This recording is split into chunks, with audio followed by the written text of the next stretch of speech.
इधर। अबे 2-4 को बेहोश होगी सब।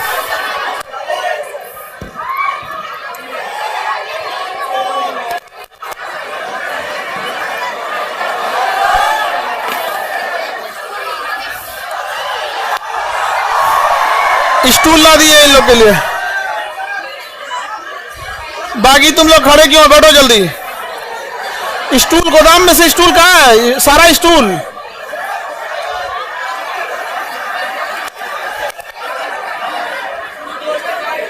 बैठ जाओ बैठ जाओ, आगे वाले बैठ जाओ। तुम गधो, नहीं बैठना है तो आगे मत खड़े हो।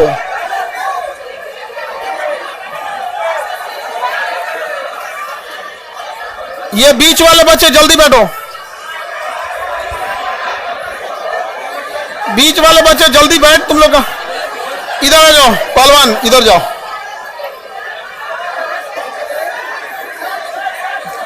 तुम इधर जाओ। बीचों में कुछ खड़ा हो जाती है।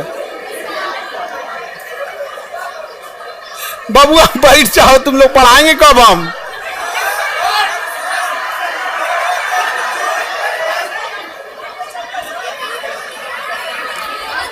जो इधर गधा बैठना।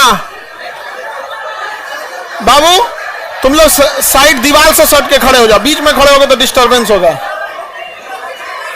जल्दी बैठ जाओ। हॉल नंबर 16 में जितने बच्चे हैं जल्दी जल्दी बैठ जाओ बाबू।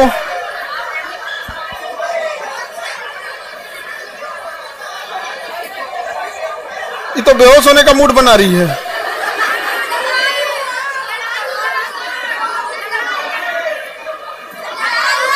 लड़ाई की है।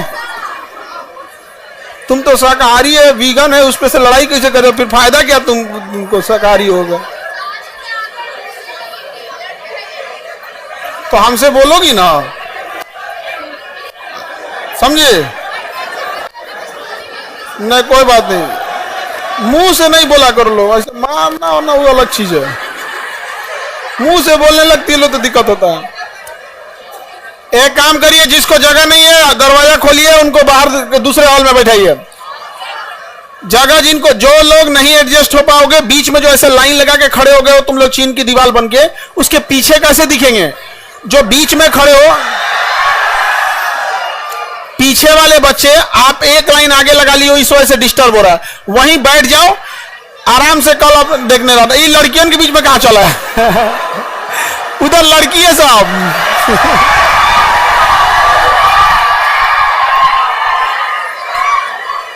वहीं बैठ जाओ। बॉय लोग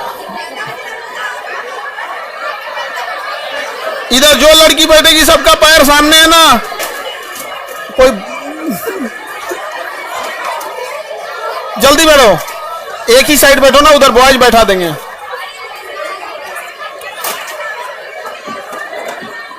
लड़की लोग में अगर बैठ के कोई स्टूल तोड़ दी तो पैसा लेंगे हम। बड़ी लड़की को स्टूल नहीं दो लोग, तोड़ देगी वो। बड़ी लड़की को स्टूल दोगे तो तोड़ देगी वो। सर फोड़ लेना लोग तुम लोग उसी पे।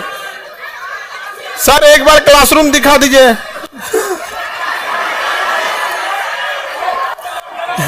रुको, क्लासरूम दिखा देते हैं एक बार। एक क्लासरूम ऐसे कैसे दिखाएंगे? एक वीडियो बना के तुम लोग को भेज देते हैं।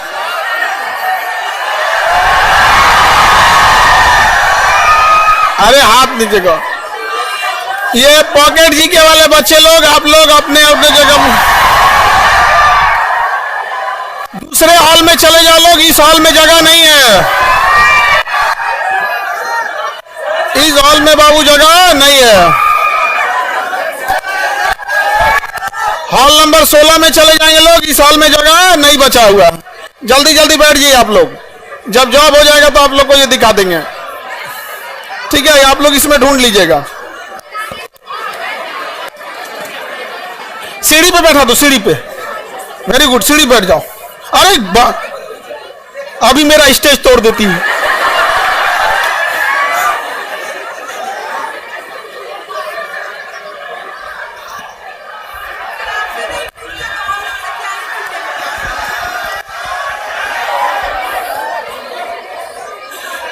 ये तुम इधर जो लड़का बैठ रहा है सब,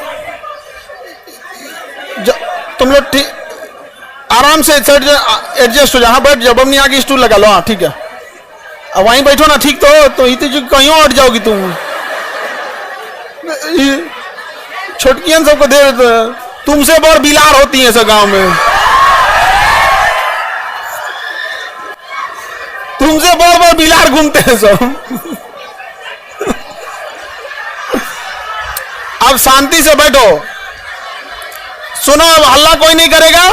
वो बीच में जो बच्चे खड़े हैं ना, जो खड़े हैं पीछे वाला गेट खोलिए।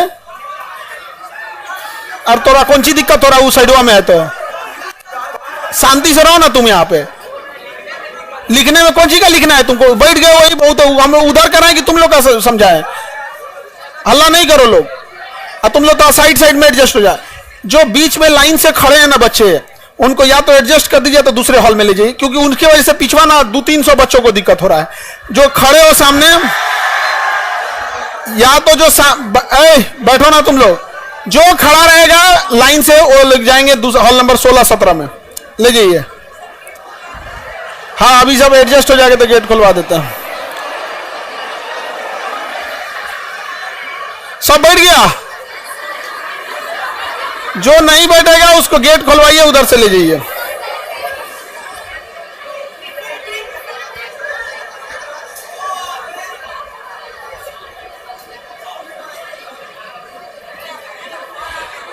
ऑनलाइन वाले लोग सर साउंड क्लोज है सर। बेवकूफो, तुम्हारा साउंड क्लोज है, उसे अनम्यूट करो।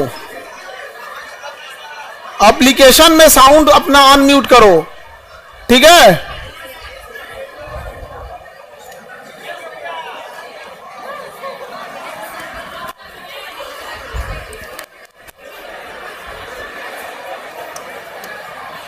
किसका रुमाल छूट गया है? इन लेके जाना जी, नहीं तो अब झगड़ा करने लगेगी सर। मेरा रुमाल, लकी रुमाल छूट गया, लकी रुमाल छूट गया। इनका रुमाल वो लकी रहता है।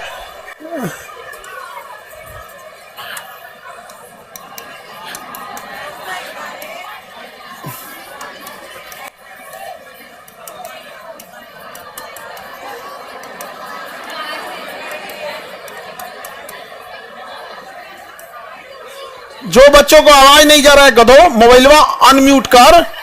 अब हम यहां से बोले भी तो उनको सुनाई नहीं देगा, क्योंकि वो म्यूट करके बैठे हैं, तो लिखना पड़ रहा है यहां पे। ठीक है, दूसरे हॉल में चले जाओ, डिस्टर्ब हो जाएगा ऐसे। दूसरे हॉल में जाओ। 6 बजे से स्टार्ट होना है तो 6:30 कर दिया सब। जल्दी करो, जल्दी। क्या करना है? तो उसको कहीं से उधर वो बबुआ दब गया है, वो उसको दूसरे हॉल में भेज दो। क्या जी? अरे वो दब जाएगा जी। ये वाला गेट खोलिए तो उसमें से दूसरे हॉल में भेजिए इसको। अब हो गया? अरे खोल, गेट खुला ही रहने देना, गेट खुला ही रहने देना, सारा गेट खुला ही रहने दीजिएगा, ठीक है? गेट खोल दो पूरा। देख गधा कहीं का, गेट खोल उसको पूरा। हाँ अब उस पर बैठ जाओ, गेट खुला ही रहने दीजिएगा, सब उसी पे बैठ जाएगा सब। सारा गेट खुलवा दीजिए। क्या क्या तुम लोग को बैठाने में भी इतना झमेला रहता है, क्या ही बताया जाए। हाँ एक भी स्टूल टूट गया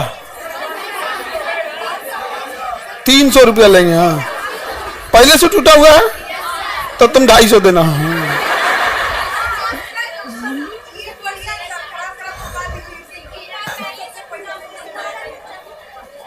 सब पहले कोई स्टूल बॉयज को दिया नहीं जाता है, स्टूल गर्ल्स को दिया जाता है।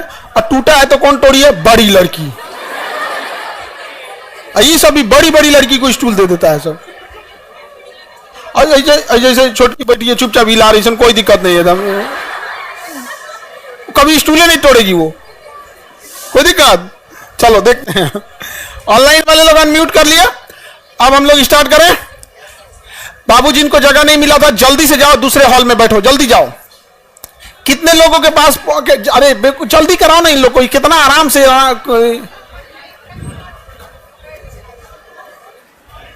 जल्दी आ जाओ, बस फाइनल करो जल्दी। अब डिस्टर्ब बार बार नहीं करो। अंदरवा कहां आ रहा है तुम लोग? अंदर नहीं आना।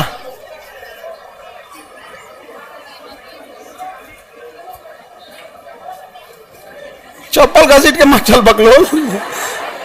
चल लग रहा है कि जैसे जिंदगी में कोनो उद्देश्य नहीं आया। कब हमारा नंबर आएगा, कब हमको यमराज ले जाएंगे, भूल गए क्या?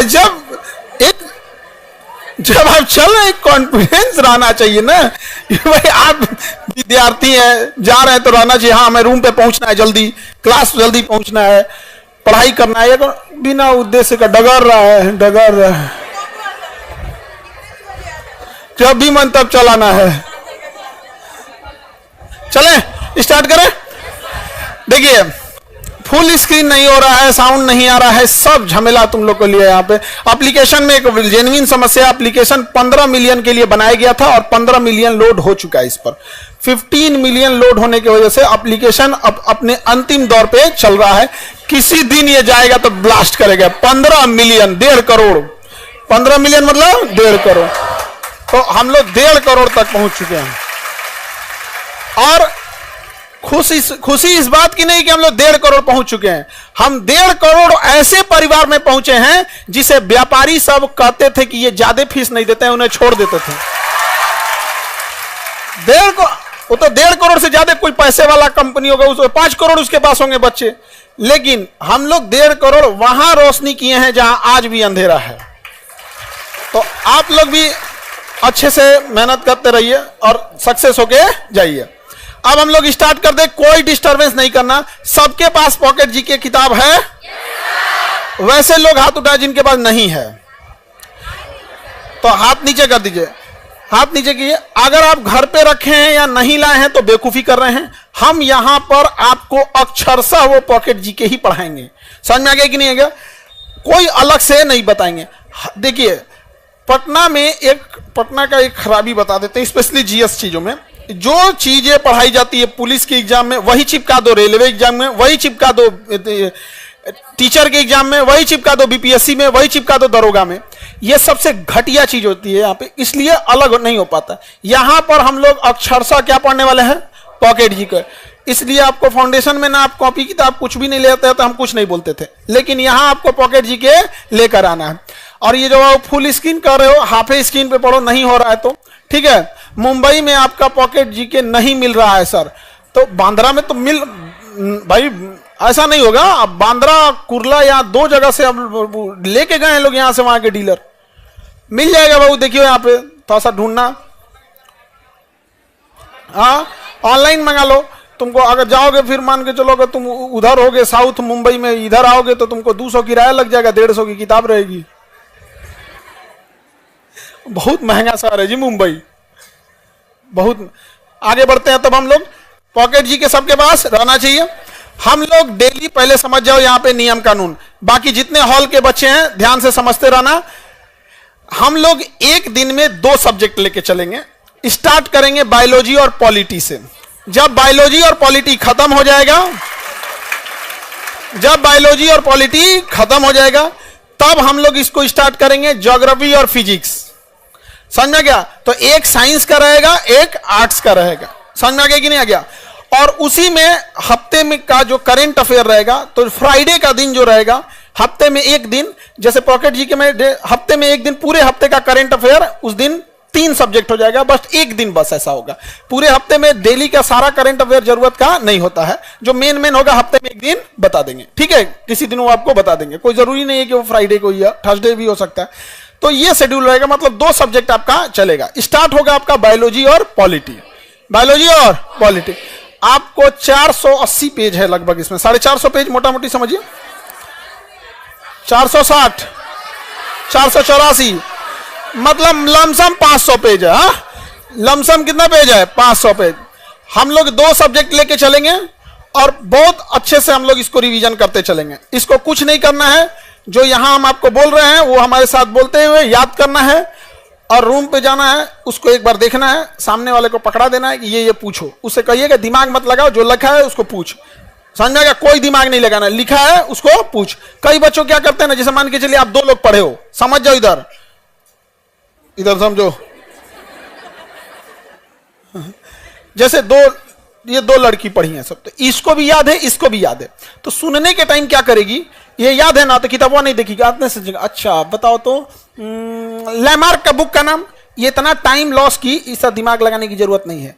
देखिए लैमार्क के किताब का नाम, लैमार्क ने कौन सा सिद्धांत दिया, डार्विन का कौन सा सिद्धांत, एक एक सेकंड का यूज कीजिए। विद्यार्थी जीवन में सबसे बहुमूल्य चीज होती है एक एक सेकंड, ठीक है। अगर आपको अपना कॉन्फिडेंस चेक करना है तो किताब बंद करिए, अपने से पूछ के देखिए यहाँ पे, लेकिन जब एक दूसरे का सुन रहे हैं, कोई समय और कोई विद्वान बनने की कोशिश नहीं करना है। स्पष्ट जो लिखा है खट खट खट खट पूछिए, और उधर वो जवाब दे पाया या दे पाया, अपने डिस्कस कर रहे हैं लोग, तो वेट नहीं करना, नहीं याद है आगे बढ़ो। इन्हें की लैमार्क की किताब आई, एगो ईंटा रखना लोग, सरकारी ईंटा मार देना मुंह पे, धाए दे यहाँ पे, याद है तो सुना, नहीं याद है तो आगे बढ़। समझ में आ गया ना, पूछने में लेट करना है ना लेट। और एक और चीज करना लोग, सबसे अच्छा तो रहेगा तुम लोग आखिर फोनवा पे बतिएबे करते हो, तो तुम छोड़ने वाले नहीं हो फोन पे बात करना, वो हमको अच्छे से पता है। एटलीस्ट तुम लोग पॉकेटे जी के पूछो। समझ में आ गया कि नहीं आ गया। लड़की लोग को भी कहते हैं, कहना है मुझौसा तू नहीं उठ, हम खाना खा लिए हैं, पूछना है तो पॉकेट जी के पूछो, खाना खा लिए कि नहीं, बिना खाइले मर नहीं जाएगा कोई, खाना खा लिए कि नहीं, यहाँ पे खाना ऐसा खाना नहीं बना, खाना खा लिए कि नहीं खाने के लिए। तो आपस में रूम पार्टनर में पूछना है तो रूम पार्टनर में पूछो, दोस्तों में पूछना है दो, लेकिन टाइम नहीं लॉस करना है, किताब खोल के पूछना है, जो उसमें लिखा है वही पूछना है, ये अपना दिमाग नहीं लगाना। आप टीचर नहीं है, आप स्टूडेंट है, हम लोग का काम है बिना किताब देख के पढ़ाएं, आपका काम नहीं है। ये स्टूडेंट और टीचर में डिफरेंस होता है, हमारा काम अलग है, आपका काम अलग है। आपको वही जानना है जो एग्जाम में पूछता है, हमें वो जानना है जो एग्जाम में भी पूछता है, और वो भी जानना है जो बच्चे डाउट में लेके आते हैं, क्योंकि आप बहुत सारा चीज ऐसे डाउट में लेके आते हैं जिसको एग्जाम में कोई लेना देना है, लेकिन फिर भी हम लोग को बताना पड़ता है। समझ में आ गया। पॉकेट जी के सबको लेके आना है, हाथ में सबके रहना चाहिए। अब किसी को एंट्री मत दीजिए, आप ये कहां गए लोग, किसी को एंट्री नहीं दीजिएगा लोग, ये एंट्री किसी को नहीं। अब इधर यहाँ पे कोई घूमना नहीं चाहिए, डिस्टर्ब हो जा रहे हैं हम, इतना लेट हो गया, अब तक गेट खुला रहना चाहिए। तुम कौन चीज से लग रहा है ट्रेन के जनरल डिब्बा में लटका है।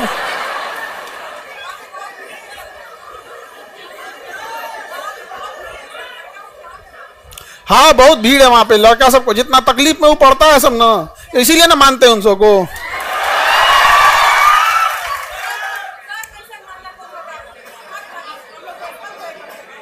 अब तो लेकिन लड़का सबको हम मानते हैं, लेकिन उतना नहीं मानते जितना लड़की सबको मानते हैं।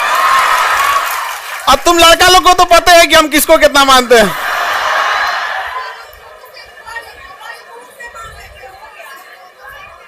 मुंह से मानते हैं लड़का सबको जी, हमारा किडनी, फेफड़ा, स्प्लीन, हड्डी, सब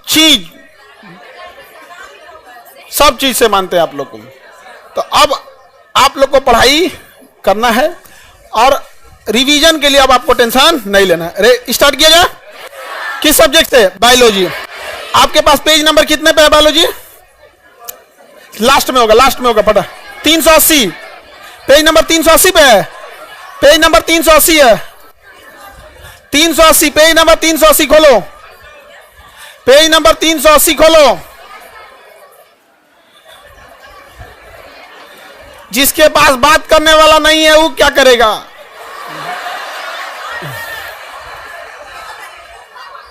रूम पार्टनर से बतियाओ, दोस्तों से बतियाओ, नहीं मिल रहा है तो घर में बाबा दादा को देखो पढ़ाओ। समझ में गया, बाबा को पढ़ाओ, लेकिन पढ़ाओ। जो दूसरों के हाथ में मेहंदी लगाता है उसका हाथ खुद भी लाल हो जाता है। समझ में आ गया कि नहीं आ गया। हम मेहंदी लगाने के लिए नहीं कह रहे हैं।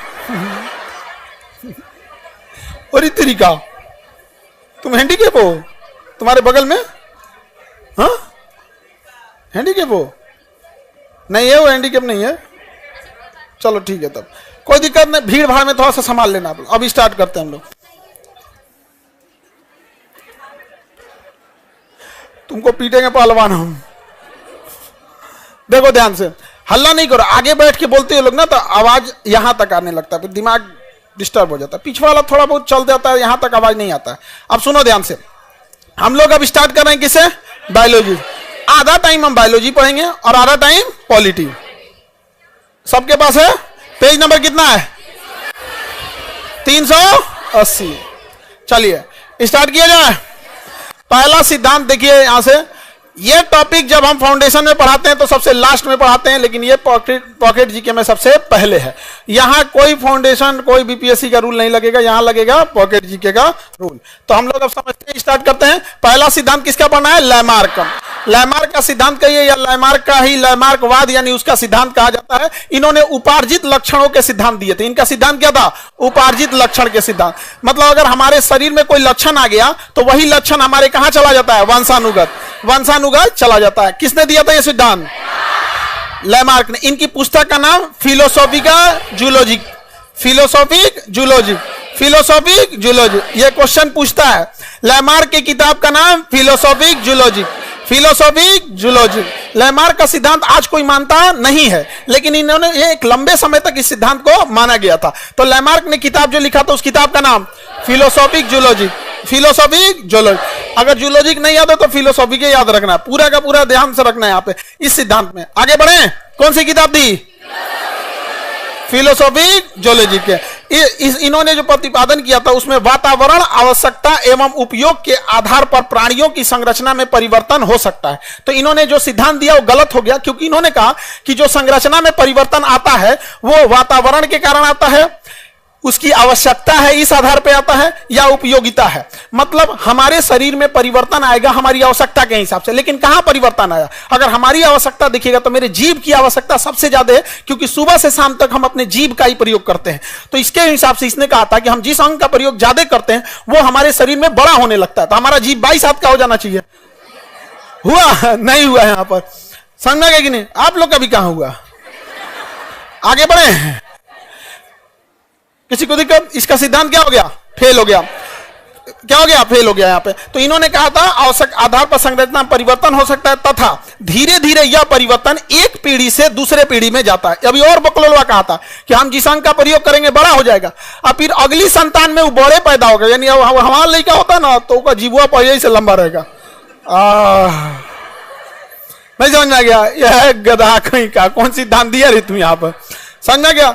तो ये ऐसा नहीं हो सकता। इसके सिद्धांत को नहीं माना गया यहाँ पे लैमार्क ने। इन्होंने पक्ष में प्रमाण क्या दिया? कोई ना कोई प्रमाण देंगे, ऐसे तो वैज्ञानिक नहीं हो जाएंगे। इन्होंने कहा जिराफ अपनी गर्दन का प्रयोग ज्यादा ऊंचा करता था इसलिए उसकी गर्दन क्या हो गई? ऊंची हो गई। कहता था सांप झाड़ियों में छुपता था तो उसका पैर फंस जाता था, शरीर छुप जाती थी, तो इसलिए पैर को सिकोड़े सिकोड़े उसका पैरे गायब हो गया। मतलब जौन ची माना या तौन ची बोल दिया यहाँ पे।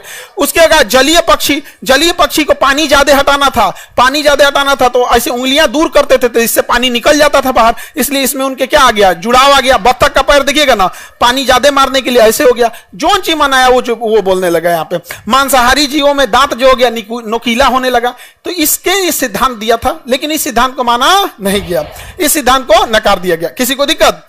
अगला सिद्धांत है जनन द्रव्य की निरंतरता का सिद्धांत। विजमैन ने दिया था जनन द्रव्य की निरंतरता का सिद्धांत। इसने कहा था कि जिस चीज का प्रयोग हम नहीं करते हैं वो खत्म होने लगता है। विजमैन ने कहा जिस चीज का प्रयोग हम नहीं करते हैं वो खत्म होने लगता है। कह रहे जनन द्रव्य कभी नष्ट नहीं होता, यह एक पीढ़ी से दूसरी पीढ़ी में स्थानांतरित हो जाता है, विभिन्न जनन द्रव्य द्वारा वंशानुगत हो जाते हैं। अब इसका प्रयोग उन्होंने चूहे पर करके दिखाया था विजमैन के सिद्धांत को। चूहे का प्रयोग किया विजमैन ने, और एक चूहे की पीढ़ियों में उसने देखा कि चूहे का जीवन काल बड़ा छोटा होता है, वो अगले महीने 2 महीने के बाद उसकी अगली पीढ़ी हम प्राप्त कर सकते हैं। लेकिन अगर हम बकरी पालेंगे तो उसकी अगली पीढ़ी प्राप्त करने में 6 महीना 7 महीना लग जाएगा, तो रिसर्च करने में टाइम लग जाएगा। इसने जानबूझ के छोटा जीव लिया चूहा, क्योंकि उसका ना जीवन चक्र बड़ा छोटा होता है। तो चूहे की 22 पीढ़ियों का पूंछ काट दिया इस उम्मीद में कि अगली पीढ़ी में पूंछ नहीं आएगा, लेकिन अगली पीढ़ी में फिर से पूंछ आ गया। दूसरा एक और देखेंगे, भारत में देखेंगे, भारत में सदियों से कान छेदने की क्या चल रही है परंपरा। अगर यही सिद्धांत है तो अगर हर लड़की का कान छेदाया रहता है तो आखिर जब सदियों से छेदा के कान आ ही रहा है तो क्यों ना लड़की जब पैदा हो तो उसका ऑटोमेटिक कान में क्या हो? कान छेदाया ही रहे। लेकिन ऐसा नहीं होता है, कान बाद में क्या करना पड़ता है? छेदवाना पड़ता है कान में। यहाँ पर समझ में आ रहा है कि नहीं आ रहा? तो विजमैन का भी सिद्धांत क्या हो गया? फेल हो गया। विजमैन का सिद्धांत फेल हो गया। किसी को दिक्कत? तो ये सभी चीजें क्या हो गए? फेल हो गया।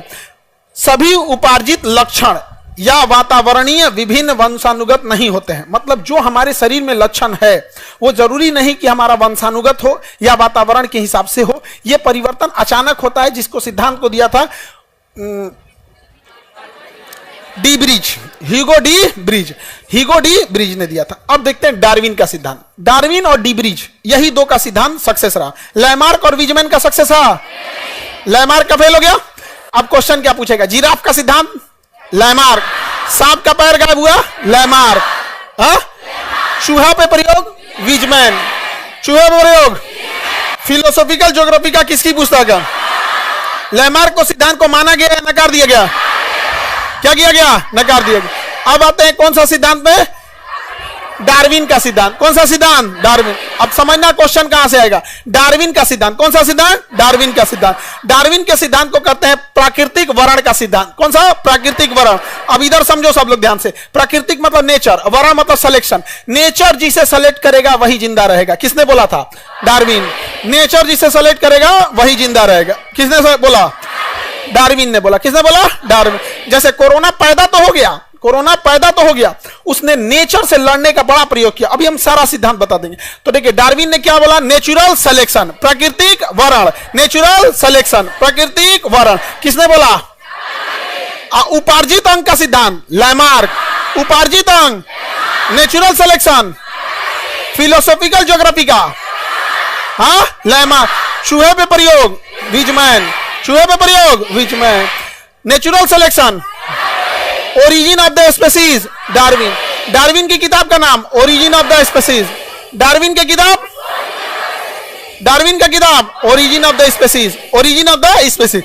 दोनों का किताब पूछेगा और ये आगे भी पूछेगा। देखिए डार्विन का सिद्धांत कितना बेहतरीन था। डार्विन के प्रमुख सिद्धांत में सब ये, जीव जंतु में संतान उत्पन्न करने की प्रचुर क्षमता होती है। यानी कोई भी जानवर हो उससे बहुत सारे संतान उत्पन्न कर सकता है। इतना ना संतान उत्पन्न कर दिया कि हम दो, हमारे दो, छोटा परिवार, संपन्न परिवार, सुखी परिवार, ये सब करना पड़ गया, नहीं तो भर देता पृथ्वी। नहीं समझ में आ गया? मुर्गा मुर्गी को देखो, डेली कटा रहा है मुर्गा, फिर भी कम नहीं हो रहा है। कितना काट जा है सो, जो पैदा हो गया तो ना को काट दे रहा है, जो नहीं पैदा हुआ उसका अंडा भूज के खा जा रहा है, फिर भी कम नहीं हो रहा है। तो इसी ने बोला था संतान उत्पन्न करने की प्रकृति क्षमता। गुड नाइट जलाते हैं, कॉइल जलाते हैं, सड़क पर धुआं छोड़ता है, फिर भी मछड़वा पैदा हो जाते हैं सब, क्योंकि संतान उत्पन्न करने की प्रबल क्षमता। समझ में आ गया? किसने बोला था? किसी भी जीव को, जंगल में शेर है, सांप है, मौसम है, गर्मी है, बरसात है, बाढ़ में इतने जानवर मरते हैं, फिर भी जानवर कम नहीं होते हैं सब। समुद्र में शार्क मछली है, वेल मछली है, घोटती मुंह खोल के एक बार पूरा खा जाती है, फिर भी वहां कम होने वाले नहीं है। तो प्राकृतिक जनन का सिद्धांत, प्रचुर क्षमता होती है जनन की, प्रचुर क्षमता। दूसरा क्या बोला था? जीवन संघर्ष अंतर जातीय। जीवन के लिए क्या होता है? संघर्ष होता है। पैदा तो हो गए, अब जीवन के लिए संघर्ष होगा। जीवन के लिए संघर्ष कैसा होगा? अंतर जातीय, अपने लोगों से खतरा। कुत्ता का बच्चा पैदा होगा, बड़का कुत्ता मार देगा। शेर पैदा होगा, दूसरा का शेर मार देगा। बिल्ली का बच्चा पैदा हुआ, नहीं देखी तो दूसरा मार देगा। मुर्गी का बच्चा पैदा हुआ, नहीं देखे तो कौआ के मार देगा। यहाँ और उसके बाद अंतर जाति, मतलब सेम जाति में मार सकता है, दूसरा ही मार सकता है। जैसे कुत्ता कुत्ता को काट लिया, अंतर जातीय संघर्ष। कुत्ता को आके कोई दूसरा जानवर आके मार दिया, अंतर जातीय। जैसे बकरी के बच्चा को कुत्ता काट लिया, अंतर जातीय। अंतर जातीय, एक कुत्ता के बच्चा को दूसरा कुत्ता के बच्चा का, यानी ये दोनों संघर्ष किसके लिए? जीवन। अगर मान के चलिए कुत्ता के बच्चा को, कुत्ता का मान के चले बकरी है या कुत्ता का बच्चा, उसको दूसरा कुत्ता का बच्चा कुत्ता नहीं काटा तो अंतर जातीय लड़ाई से बच गया, जातीय लड़ाई से बच गया। शेर और नहीं खाया तो अंतर जाति से बच गया। इससे बच जाएगा ना तो ठंडा मार देगा उसको। वातावरण ही है सिद्धांत, वातावरण से नहीं लड़ पाएगा, या तो ठंडा मार देगा या तो कुछ मार देगा। यहाँ पे समझ में आ गया कि नहीं? क्या ठंडा मार देगा? नहीं तो गाड़ी उड़ी से कचरा जाएगा। देखिएगा ज्यादातर कुत्ता मरते हैं कचरा उचरा के। तो जनन उत्पन्न करने की क्षमता है, लेकिन जीवन के लिए क्या है? संघर्ष है। किसने बोला? किसने बोला? डार्विन ने बोला। उसके बाद क्या क्या? विभिन्नताएं क्या होंगी? विभिन्न। इतना पैदा होंगे सब, इतना पैदा होंगे सब कि एक जाति से दूसरी जाति भिन्न हो जाएगी। एगो देसिया कुत्ता अलग, सीबीएसई वाला अलग, गोर कुत्ता अलग, एगो डाबरमैन होता है एकदम पातर कूदते रहता है ऐसे यहाँ पे अलग, एगो एकदम कोढ़िया होते हैं सब। समझ में? लेब्राडोर खा के इतना मोटा आ जाएंगे सब सुअर ऐसा। समझ में आ गया कि नहीं? अब कुछ कुछ कुत्ता होते हैं सब दुबरा, एकदम कितनों खाएंगे सब दुबराइले रहेंगे। यानी जन्म होगा तो उसमें क्या हो जाएगी? विभिन्नताएं आ जाएंगी। क्या आ जाएंगी? विभिन्नताएं आ जाएंगी। किसने बोला? जन्म के बाद विभिन्नता आएगी कि नहीं आएगी? भिन्नता आएगी। अब हो गया योग्यतम का आहरण। योग्यतम का आहरण, वर्ण मतलब क्या होता है? सिलेक्शन। योग्यतम मतलब होता है बेस्ट, जो सबसे अच्छा होगा वही जिंदा रह पाएगा। ये लैमार्क का सबसे अच्छा सिद्धांत था। डार्विन का सर्वाइवल मतलब जिंदा रह सकता है, survival of the fittest, survival of the fittest, जो सबसे मजबूत सबसे अच्छा रहेगा वही जिंदा रह पाएगा, बाकी सब मर जाएंगे, क्योंकि संघर्ष इतना बड़ा है। कोरोना को देखो, पैदा तो हो गया क्योंकि जनन की प्रचुर क्षमता थी, इतना पैदा हुआ कि चाइना से घूमते घूमते पूरी दुनिया पहुंच गया 1 साल के अंदर। लेकिन जीवन का संघर्ष किसका चालू हुआ? कोरोना का। कोरोना में ही देखोगे जातीय संघर्ष था। एक कोरोना का एक स्ट्रेन मजबूत, दूसरा स्ट्रेन कमजोर, एक स्ट्रेन मजबूत एक कमजोर, अंतरजातीय संबंध था। एक वायरस दूसरे वायरस को मार दे रहा था, वैक्सीन लेके हम लोग मार दे रहे थे। वातावरण का सिद्धांत, ज्यादा गर्मी पड़ रहा था तो कम हो रहा था, ठंडी में बढ़ जा रहा था। स्टार्टिंग कहां से हो रहा था? ठंडी से। लेकिन इन सब के बाद कोरोना कैसे जिंदा रह पाएगा? अगर नेचर उसे सेलेक्ट कर दी तो सर्वाइवल ऑफ द फिटेस्ट, योग्यतम नहीं, योग्य नहीं, योग्यतम, योग्य नहीं, योग्यतम, सर्वाइवल ऑफ द फिटेस्ट। जो सबसे फिट होगा वही सर्वाइव कर पाएगा, जो सबसे फिट होगा वही सर्वाइव कर पाएगा। तो कोरोना में कम से कम हजारों कैटेगरी के कोरोना थे सब, लेकिन सब मर गए सब। इंडिया में आया 2021 में, जो इंडिया में आया 2021 में डेल्टा वेरिएंट, वो कहा कि I am the survival of the fittest. इतना जान लिया जिसका कोई हद नहीं। लेकिन वो भी वातावरण पे ढल नहीं पाया, वातावरण में ढल नहीं पाया। अभी भी वातावरण में कोरोना होगा, अभी भी वातावरण में क्या है? कोरोना है, लेकिन वो बेस्ट नहीं है, वो योग्यतम नहीं है, इसलिए हमारा नुकसान नहीं पहुंचा रहा। ये गलतफहमी है कि कोरोना खत्म हो गया होगा ना, अब हम लोग को नुकसान नहीं पहुंचा पा रहा होगा। है कोरोना यहां पर, लेकिन नुकसान नहीं पता है। समझा क्या कि नहीं? जैसे भूत प्रेत क्या दुनिया से चले गए हैं? अभी भी हैं, क्लास में भी हैं। आगे बढ़े तो समझो ध्यान से। तो सर्वाइवल ऑफ द फिटेस्ट सिद्धांत किसने दिया? जो सबसे फिट होगा वही होगा। ये एग्जाम पे भी नियम लगता है। यहां प्रचुर संतानोत्पत्ति तो नहीं कहेंगे, यहां पे यहां ये कहेंगे विद्यार्थियों की प्रचुर क्षमता हमेशा आती रहती है। उसके बाद विद्यार्थियों में संघर्ष चालू होता है। अपने लॉज के बच्चों से संघर्ष करो, फिर आरक्षण वालों से संघर्ष करो, फिर कट ऑफ वाला कैटेगरी वाला उससे संघर्ष करो। उसके बाद वातावरण, यानी कभी पेपर लीक हो जाएगा, कभी परीक्षा लीक हो जाएगा, क्वेश्चन बिक जाएगा, वातावरण से संघर्ष करना है। इस सब के बाद आपका सिलेक्शन तब होगा जब आप एकदम कट ऑफ के बाहर रहें, तब जाएंगे आप कट ऑफ के बाहर। कट ऑफ के बाहर के बाद भी क्या होगा? मेरिट लिस्ट में छटने का डर होगा। अनुकूल लक्षण का वंशानुगत होना, तो हमारे में वही लक्षण जाएंगे जो वातावरण के लिए ठीक होते हैं। तो बताइए सर्वाइवल ऑफ द फिटेस्ट किसने दिया? Origin of the species, origin of the species. कोई दिक्कत? मिटा के पूछे बताएंगे ना। जैसे कश्मीर जैसे ठंडे जगह पे, वहां बहुत सारे ऊंट जन्म लिए होंगे। किसी ऊंट के ऊपर चर्बी कम होगी, किसी पे चर्बी ज्यादा होगी। कौन जिंदा रहेगा? जिस पे चर्बी ज्यादा होगी। कश्मीर में 2 तरह का ऊंट जन्म लेगा, एक के शरीर पे बाल नहीं होगा, एक के शरीर पे बहुत ज्यादा बाल होगा। कौन जिंदा रहेगा? क्योंकि जो सबसे योग्य होगा वही जी पाएगा, और उसी के बच्चे आगे जी पाएंगे। ऐसा नहीं कि कश्मीर में क्या बिना बाल वाला ऊंट नहीं रहा होगा, रहा होगा, लेकिन वो संघर्ष में मराया होगा। किस संघर्ष में? अपने अंतरजाति में, अंतरजाति में नहीं, वातावरणीय में। मराया किस में? डायनासोर किस में मराया? वातावरणीय में। जितना दुनिया में से गया है किस में? वातावरणीय में। अब जो बच गया उसी के संतान जिंदा रहे, नहीं तो इसमें नहीं। जैसे मान के चलिए किसी का लड़का हुआ, उड़ने लगा, क्या हो गया? उड़ने लगा यहाँ पे। अब हो गया दिक्कत, पैदा तो हो गया वो उड़ने वाला, अब उसका संघर्ष चालू होगा। पैदा हो गया, अब क्या होगा? जीवन के लिए संघर्ष। जैसे उड़ेगा बानर ढकेल देगा उसको, कौन पेड़ ओड़ पे बैठेगा, बंदर ढकेल देगा, उसे ढकेल, ड्रोन से टकरा जाएगा। इधर उधर वातावरण में बारिश होगा, कहीं घेरा गया, बिजली गिर गया उसके ऊपर, कुछ ना कुछ होगा, उसको मराएगा वो यहाँ पे। नहीं तो कहीं पोल पे बैठेगा, ट्रांसफार्मर पे मरा जाएगा, यहाँ पर खत्म हो जाएगा, क्योंकि वह योग्यतम नहीं है, योग्यतम नहीं।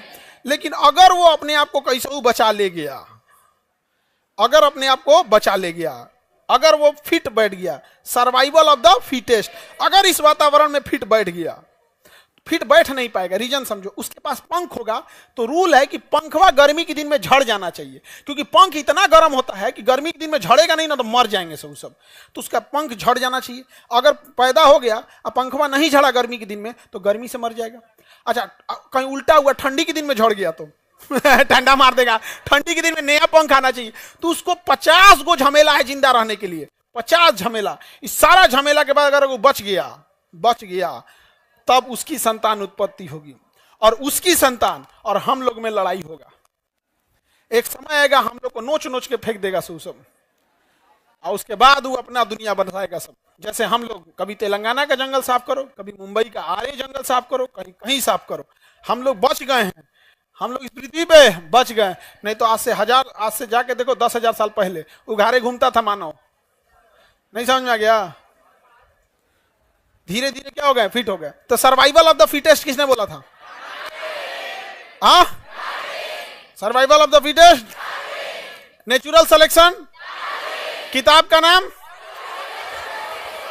Origin of the species. Darwin का सिद्धांत याद रहेगा? आगे बढ़ जाए तो वंशानुगत कौन सी चीजें जाएगी? जो वातावरण के लिए ठीक है वही कहां जाएगी? वंशानुगत। बाकी वंशानुगत नहीं जाएगा। जैसे कोई छांगूर हो गया, कोई क्या हो गया? छांगूर हो गया, उसकी 6 उंगली निकल गई, तो वातावरण में क्या हेल्प कर रहा है? कुछ नहीं। तो क्या उसके बेटा में भी 6 उंगली जाएगा? लेकिन कश्मीर में पैदा होने वाला जानवर, उसके शरीर में बहुत सारा बाल है, लेकिन वो वातावरण में जिंदा रहने में हेल्प कर रहा है, तो क्या वो अगली पीढ़ी में जाएगा? अगली पीढ़ी में जाएगा। किसी को कोई दिक्कत? उत्परिवर्तन का डार्विन का सिद्धांत सही था और एक डी ब्रिज का सिद्धांत था। किसका? डी ब्रिज का। डी ब्रिज का सिद्धांत का नाम है उत्परिवर्तन। डी ब्रिज का सिद्धांत का नाम, डी ब्रिज का सिद्धांत याद रहेगा? अचानक से हुआ परिवर्तन क्या कहलाता? उत्परिवर्तन। अचानक से हुआ परिवर्तन, उत्परिवर्तन। कोई दिक्कत? जैसे आप अभी समझाएं, अचानक से कोई बच्चा जन्म लिया जिसका पंख रहेगा, तो वो क्या कहलाएगा? उत्परिवर्तन। तो जब भी उत्परिवर्तन होगा, जब भी क्या होगा? उत्परिवर्तन, तो उसके बाद किसका नियम लग जाएगा? डार्विन का। उत्परिवर्तन से जन्म तो ले लेंगे, उत्परिवर्तन से क्या ले लेंगे? जन्म तो ले लेंगे, लेकिन जीवन के लिए संघर्ष हो। वो या तो वातावरण मार देगा, या तो उसी के जाति वाला मार देगा, या उसके बाहर वाला जाति वाला मार दिया, और नहीं मराया तो एक लंबे समय तक अपने आप को वो योग्य सिद्ध नहीं कर पाएगा, मर जाएगा। कई बार देखिएगा किसी गांव में कभी सुनते होंगे, कोई ऐसा बच्चा जन्म लिया जिसका 3 गो आंख हो गया। कई बार ऐसा होता, अजीब टाइप का जन्म ले लिया, यहाँ पे पूंछ रह गया, यहाँ पे जन्म तो लेने को ले लिए, वो कहलाएगा उत्परिवर्तन। अचानक से होने वाला परिवर्तन, उत्परिवर्तन। लेकिन उत्परिवर्तन सिद्धांत किसने दिया? D bridge. अरे उत्परिवर्तन सिद्धांत, डी ब्रिज। उत्परिवर्तन से जन्म तो ले लेते हैं, उत्परिवर्तन से क्या ले लेगा? जन्म। उत्परिवर्तन से क्या ले लेगा? लेकिन सरवाइव करेगा? सरवाइव किससे करेगा? डार्विन से। किसे करेगा? डार्विन से। अगर सारा लड़ाई जीत गया तो सरवाइव कर जाएगा। तो लोग कहेंगे ना, पहले मुर्गी की पहले अंडा, पहले मुर्गा।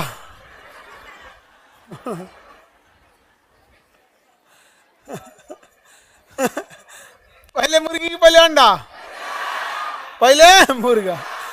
उत्परिवर्तन क्या होता है? उत्परिवर्तन। अचानक से किसी जीव से चेंजिंग आया होगा, अचानक से कोई जीव से कोई चीज क्या होगी? चेंजिंग। और वो चेंजिंग धीरे धीरे डार्विन के नियम पे फिट बैठ गई होगी, अपने आप को बचा ली होगी, और वही बचाते बचाते बचाते बचाते एक नए जीव का रूप ले लिया। समझ में आ गया कि नहीं आ गया? नया जीव क्या कर लेता है? रूप ले लेता है। यहाँ पर जैसे देहात में एक मछली होती है, मांगुर मछली, उस पर बैन लगाया गया है मांगुर मछली पे। मांगुर मछली दूसरे मछली को खा जाती है, और सड़ा गला कुछ भी दीजिएगा सब खा जाएगी मांगुर मछली। उसको बीमारी का कारण बन जाए, सड़ा गला कुछ खा जाएगी, और उसको लोग खाएंगे तो हो जाएगा। इसे थाईलैंड के लोगों ने, थाईलैंड में उगाया गया था। तो थाईलैंड में जब इसे उगाया गया था ना, तो मांगुर मछली को इसलिए उसमें उत्परिवर्तन किया गया, अचानक उसके जीन में परिवर्तन किया गया। जब परिवर्तन किया गया तो मर गई, कुछ ही दिन बाद मर गई, लेकिन वो 15 दिन में बहुत ज्यादा उसका शरीर बढ़ गया था। तो थाईलैंड के वैज्ञानिकों ने देखा ना कि इसको कैसे भी करके उत्परिवर्तन लाया डी ब्रिज के सिद्धांत से, लेकिन जिंदा रखना है डार्विन के सिद्धांत। तो पहला संघर्ष इसने जन्म ले लिया वातावरण से, तो उसे टब में पाला, सब बैक्टीरिया वायरस से बचाया, सब वैक्सीनेशन दिया, सब वातावरण को एकदम टेम्परेचर का अनुकूल रखा, सब धीरे धीरे धीरे धीरे करके उसी के हिसाब से उसे भोजन दिया, सब और भोजन दे दे के उसको जिंदा रख लिया, सब। और 1-2 साल जब जिंदा रह गया ना, अब उससे जो प्रजनन हुआ, अब वो वातावरण से क्या करने लगा? एडॉप्ट करने लगा। इससे थाईलैंड के लोगों को फायदा क्या हुआ? वो तालाब खोदते थे और उसमें मछली डालते थे, और मछली को खुदे चारा देते थे खाने के लिए, अपना चारा देते। और वो मछली, जो अन्य मछलियां 6 महीने में बड़ी होती थी, वो 2 महीने में बड़ हो जाती थी। तो उन लोगों को खाने के लिए सहूलियत हो जाता था। अब वही मछलियां का ब्रीड को इंडिया लेके चला है, और इंडिया का आदमी जानवर को केवल अपने लाभ के लिए उपयोग करता है। वो किस स्थिति में जी रहा है उसको कोई मतलब नहीं है। गाय बीमार है, गर्मी लग रहा है, ठंडा मार दिया, उसको कैल्शियम चाहिए कि नहीं चाहिए, कोई मतलब नहीं। दूध डाल रही है गाय, काम खत्म। अब बच जाए, दूध देना बंद करेगी, कसाई को बेच देगा। तो हमारे यहां ले आया मांगुर मछली, थाईलैंड ने बनाया था साफ सुथरा पानी के लिए, हमारे यहां ले आके गढ़ा में छोड़ दिया। और गढ़ा में छोड़ा तो वो तो सरवाइव कर चुकी थी, और उस सरवाइव की तो और घुसिया गई, दूसर मछलियां को लगी काटने, और काट काट के सब मछली मार दी। इसलिए अगर किसी तालाब में केवल एक ठो छोड़ दीजिएगा ना थाई कैटफिश को, पूरे मछलियों को नष्ट कर देगा। अब कुछ भी खा जाएगा, मेढक ओढक कुछ खा जाएगा, और उससे बीमारी उसके शरीर में आ जाएगा। और इतना जल्दी विकास करता है कि वो बीमारी अगर आ गया तो बीमारी शरीर में अभी पनप रहा है, धीरे धीरे शरीर बीमारी को मार देता है। जैसे आपको घाव हुआ, धीरे धीरे सही हो जाता है, लेकिन उसका शरीर मांगुर मछली का इतना तेज विकास होता है कि अगर उसके शरीर में कोई गड़बड़ी है तुरंत विकास कर लेगा, कोई मार के खा जाएगा और वो बीमार पड़ जाएगा। अरे भाई साहब, उसको थाईलैंड ने विकसित किया था अपने हिसाब से, और हम लोग खा रहे हैं गढ़ा में मार के। तो उत्परिवर्तन समझ में आ रहा है? अचानक परिवर्तन और उसको डार्विन के आधार पर सस्टेन रख लेना। तो उत्परिवर्तन को और डार्विन समझ में आ गया? ये दोनों होशियार था सब। डी ब्रिज होशियार था जिसने उत्परिवर्तन दिया, और डार्विन होशियार था जिसने प्राकृतिक संरक्षण का सिद्धांत दिया। और उधर वो दोनों बकलोल था सब, लैमार्क और विजमैन। लैमार्क और विजमैन याद रहेगा, हटा दे। उत्परिवर्तन समझ में आ गया? उत्परिवर्तन का सिद्धांत किसने दिया? उत्परिवर्तन का सिद्धांत। इसके अनुसार कुछ पादपों तथा जंतुओं में क्रमिक विकास नहीं होता है, वरना उसमें आकस्मिक, तो उसमें क्या होता है? आकस्मिक, मतलब अचानक ही चेंजिंग होता है।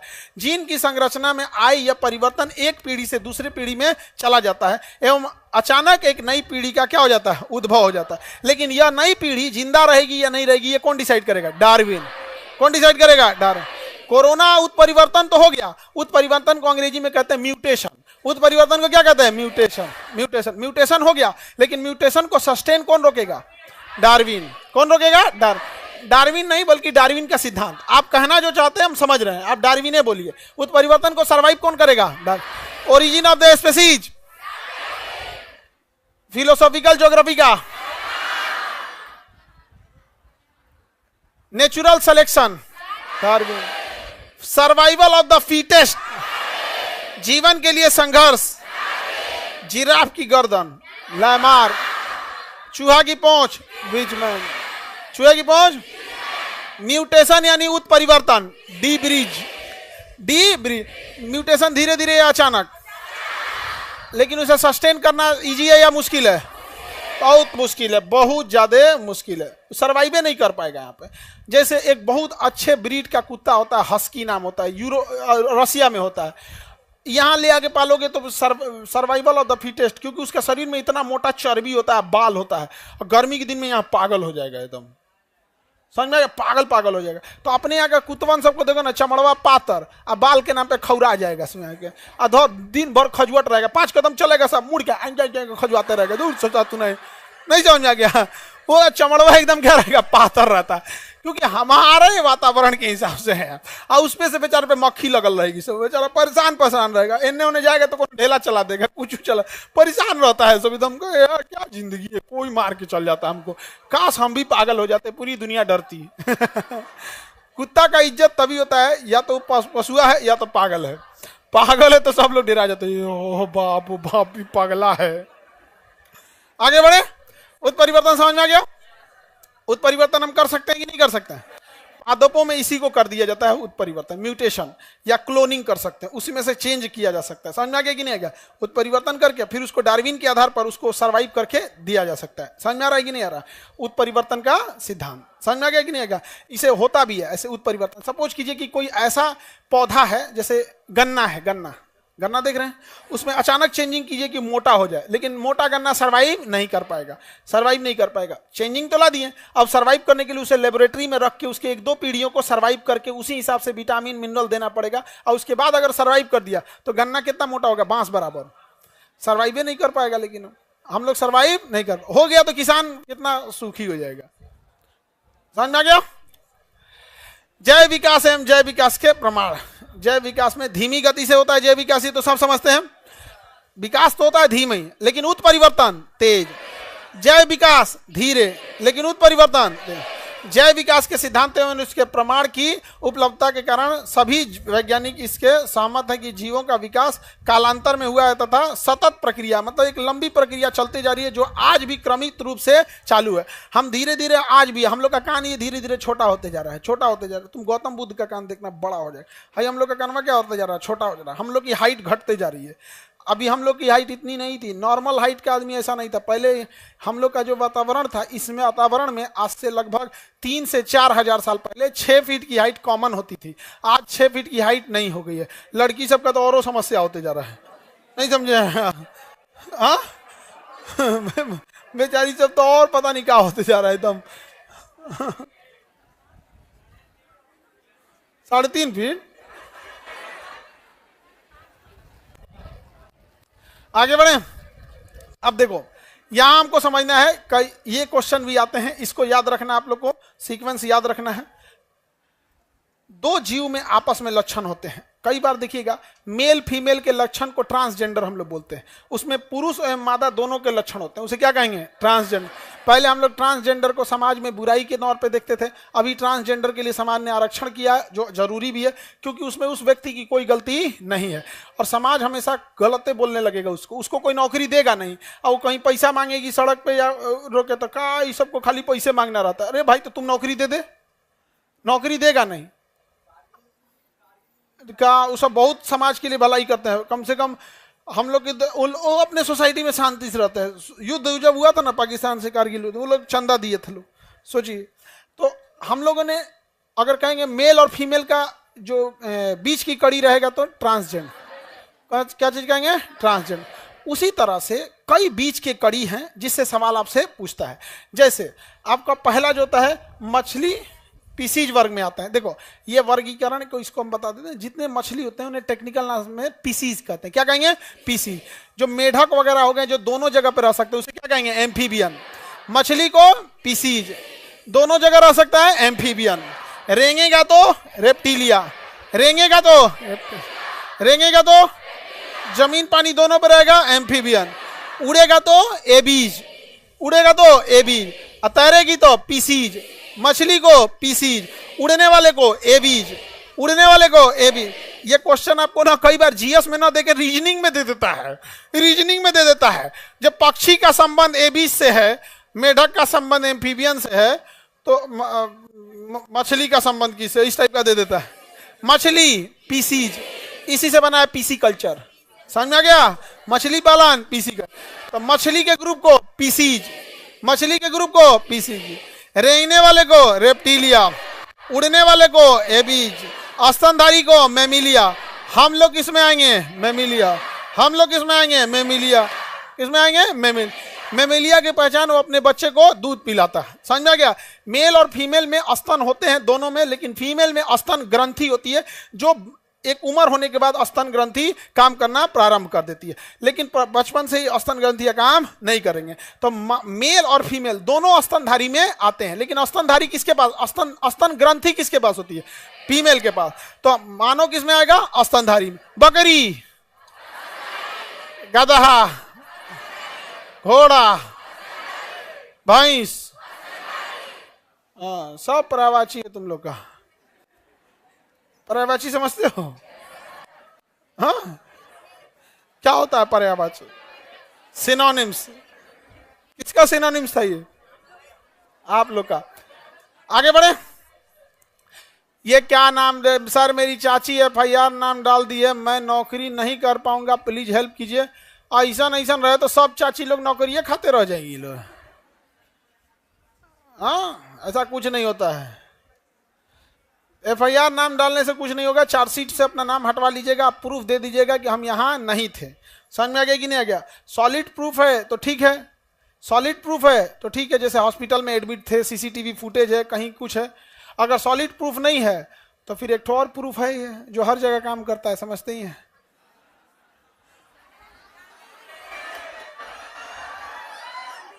एक तो ऐसा प्रूफ है जो हर जगह काम करता है। उस प्रूफ को केवल बहुत सारा प्रूफ होता है, फर्जी नहीं होना चाहिए। ऐसा कि लिख देते हैं फर्जी ना, उससे क्या मतलब होता है? आगे बढ़े। पांचों नाम याद रहेगा। हम लोग किसमें आएंगे? मेमिलिया। देखो हिंदी नहीं देगा, स्तनधारी देगा नहीं, अंग्रेजी लिख देगा मेमिलिया, ऐसा ही लिख देगा मेमिलिया। एविज में पक्षी, रेप्टिलिया में सांप वगैरह, छिपकली रेप्टिलिया में, रेप्टिलिया दोनों जगह रह जाएगा। और मछली, मछली पीसी, सब में रीढ़ की हड्डी होती है। इन सब में क्या होती है? रीढ़ की हड्डी। जिसमें रीढ़ की हड्डी होती है उसको क्या कहा जाता है? मेरुदंड कहते हैं। देखो समजात जीव, असमजात जीव। समजात असमजात से पहले, समझने से पहले यहाँ कहा गया, कड़ी नहीं दिया है, एक सेकेंड, जीव जंतुओं के बीच की कड़ी, ये रहा कड़ी, पादप एवं जंतु की कड़ी। पहले इसको याद करा देते हैं, फिर इसको याद कराएंगे। देखिए कुछ योजक कड़ियों के उदाहरण, कड़ी के उदाहरण समझिए। जैसे मेल फीमेल का उदाहरण आप समझ में आ गया। मेल फीमेल का उदाहरण ट्रांसजेंडर, बीच की कड़ी क्या हो जाएगी? ट्रांसजेंडर। अभी पहले इसको समझा देते हैं। उसी तरह सजीव और निर्जीव के बीच की कड़ी वायरस, सजीव और निर्जीव की कड़ी वायरस एक निर्जीव की तरह होता है। जैसे पाउडर, कैसे हम लोग शरीर पे पाउडर मार लिए, पाउडर वह जिंदा होगा, वायरस वह जिंदा हो जाता है, वो पाउडर ऐसा रहता है, वायरस वह पाउडर ऐसा रहता है। हाथ पर रखेंगे ना जिंदा हो जाएगा। आ गया मेरा मालिक आ गया, चलिए मालिक को सुता देते हैं। जा सीधाने अगरबत्ती जलेगा। नहीं समझे? सीधाने क्या जलेगा? मतलब मर गए हैं। सीधाने अगरबत्ती का मतलब क्या होता है? मर गए। तो वायरस सजीव है या निर्जीव?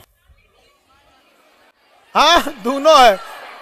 अगर उसको किसी लोहा वहां पे रखेंगे तो निर्जीव, ऐसे देखेंगे कैसन है, तुरंत सजीव हो जाएगा। बहुत कचरा होता है सजीव और निर्जीव के बीच की कड़ी।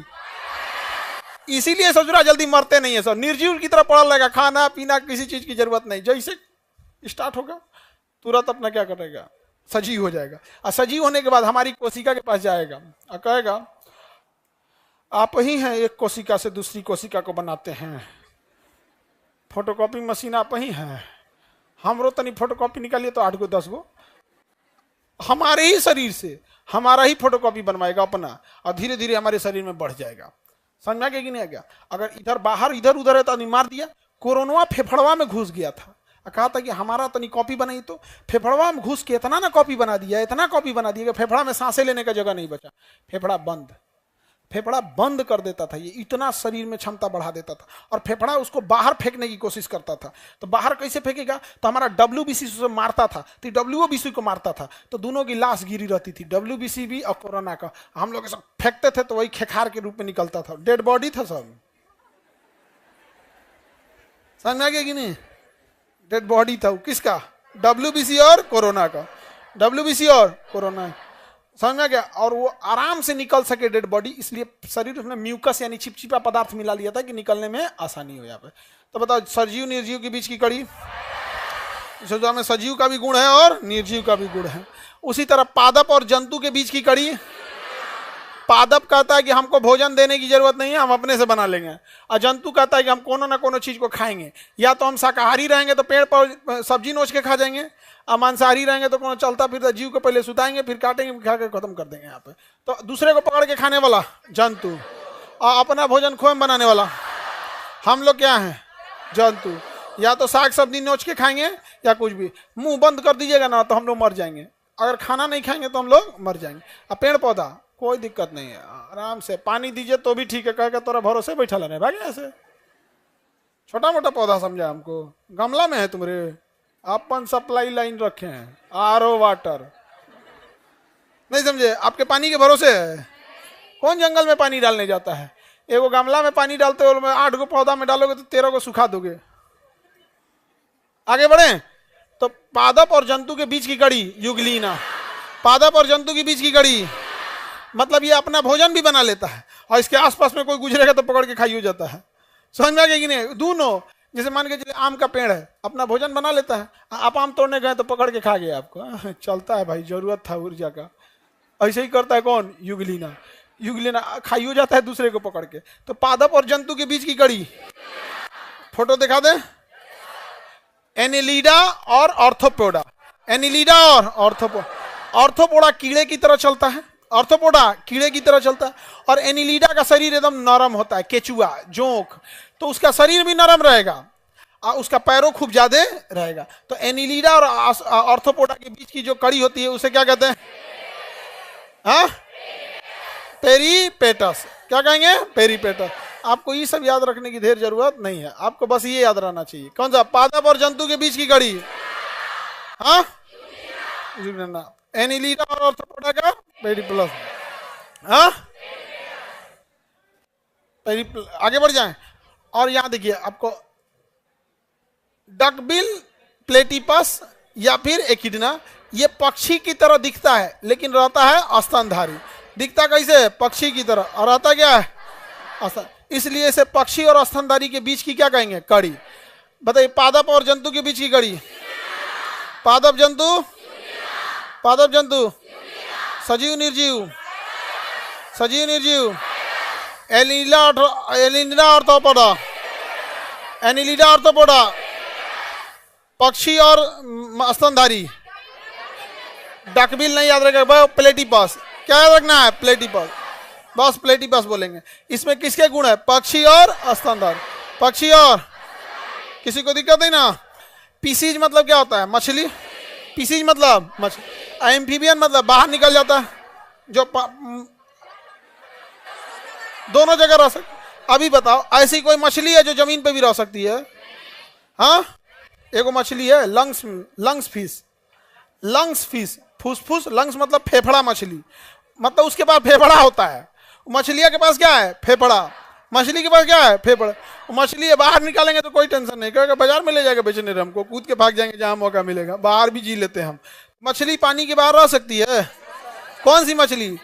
लंग्स मछली। कौन सी मछली? तो इसे हम क्या कह सकते हैं? स्तनधारी, सॉरी स्तनधारी नहीं, पीसीज। पीसीज मतलब मछली। एम्फीबियन मतलब ऊपर रहने वाले। समझ में आ गया कि नहीं आ गया? आगे बढ़े। Any problem? इन सब का फोटो दिखा दे, नहीं तो यादों नहीं। ये बहुत बार पूछा है, तुमको याद रहे ना रहे इसको यादें कर लेना। पहले तो पढ़ लो लोग, पहले पढ़ल जाएगा है कि नहीं।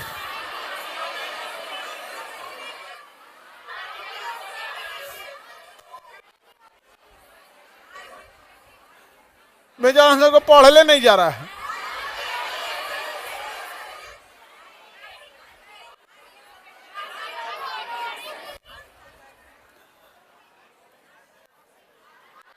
Archaeo प्लेट्रिक्स, archaeopteryx. ये क्या करता है समझो, ये रेंग के चलता है। क्या चलता है? और फिर उड़ियो जाता है। चलता है रेंग के और फिर उड़ जाता है। जैसे सांप का पंख लगा दो, क्या करो? सांप का पंख लगा दो, चलेगा कैसे? रेंग के, और फिर उड़ जाएगा। रेंग के चलेगा इसलिए सरीसृप, रेंग के चलेगा इसलिए सरीसृप, और उड़ जाएगा इसलिए पक्षी। तो पक्षी और सरीसृप के बीच की कड़ी को क्या कहते हैं? आर्कियो प्लेट्रिक्स। आर्कियो प्लेट्रिक्स। फोटो दिखा दें।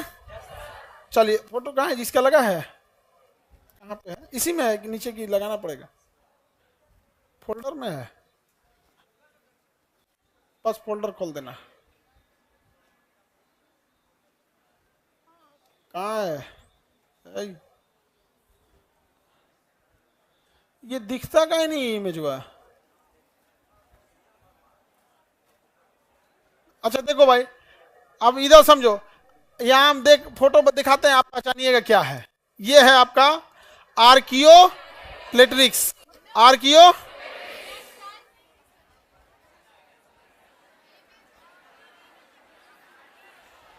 ये इसका पंखवा छोड़ दीजिएगा ना, इसका पंखवा उठा दीजिएगा तो डायनासोर की तरह चलेगा। इसे डायनासोर की तरह ऐसे, तो जो ऐसे चलता है ना उसी को कहते हैं रेंग के चल रहा है। डायनासोर कैसे चलता था? रेंग का।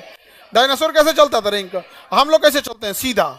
डायनासोर सीधा नहीं चलता था, वैसे रेंगता था ऐसे ऐसे। रेंगने का मतलब होता है शरीर का भार एक बार दाहिने एक बार बाएं। सांप देखिए ना, दाहिने बाएं दाहिने बाएं, तो सांप ऐसे चलता है रेंग के, दाहिने बाएं। छिपकली भी देखिएगा, दाहिने बाएं ऐसे करके ऐसे चलेगी। और डायनासोर भी दाहिने बाएं ऐसे ही चलता था यहाँ पे। अब बूढ़ा आदमी को गठिया उठिया हो जाता है तो हाँ ऐसे ऐसे बूढ़ा हो जाएगा तो ऐसे ऐसे सारी स्त्री बन जाता है। नहीं समझे? अच्छा, ये जो आजकल लफुअन है सब इतना बटन खोल लेगा से, एगो सिकड़ मान लेगा, एगो सिगरेट। नहीं समझ, एकदम टिबिया ऐसा रहेगा, सीना धंसल एकदम, मतलब मन, अगर तुम एक लात मारोगे तो पैर वो पार निकल जाएगा।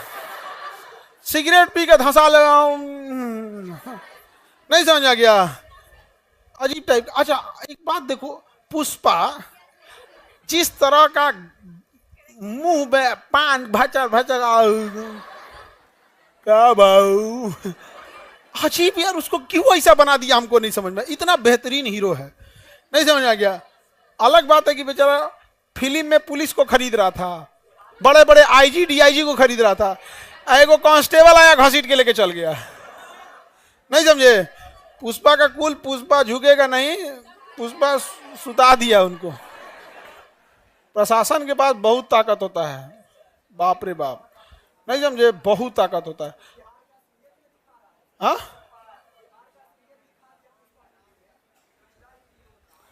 आगे बढ़े तो ये बताइए ये क्या है, आर्कियो रेप्टिस है क्या, ये सरीसृप, असुरा उड़ जाता है।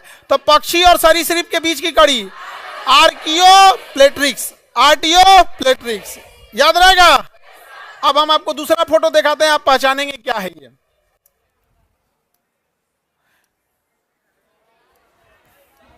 एकिडना है ये, क्या है, एकिडना और प्लेटिपस, एकिडना और प्लेटिपस की तरह जी, ये रहा प्लेटिपस, एकिडना और प्लेटिपस। देखिए ध्यान से यहाँ पे, एकिडना और प्लेटिपस, इसके अंदर पक्षी के गुण है। देखिए बत्तख की तरह चोंच है, इसका भी चोंच है, ये है एक तरह से पक्षी, और स्तनधारी भी है, पक्षी और स्तनधारी, पक्षी और स्तनधारी में भी है। देखिए कहाँ गया, प्लेटिपस दिखने में कैसा रहेगा, पक्षी दिखने में कैसा रहेगा, साथ में क्या रहेगा, स्तनधारी, स्तनधारी। तो प्लेटिपस और एकिडना दिखने में पक्षी और रहेगा स्तनधारी, तो दोनों के बीच की कड़ी बताइए। पादप और जंतु के बीच की कड़ी, पादप और जंतु के बीच की कड़ी युगलीना।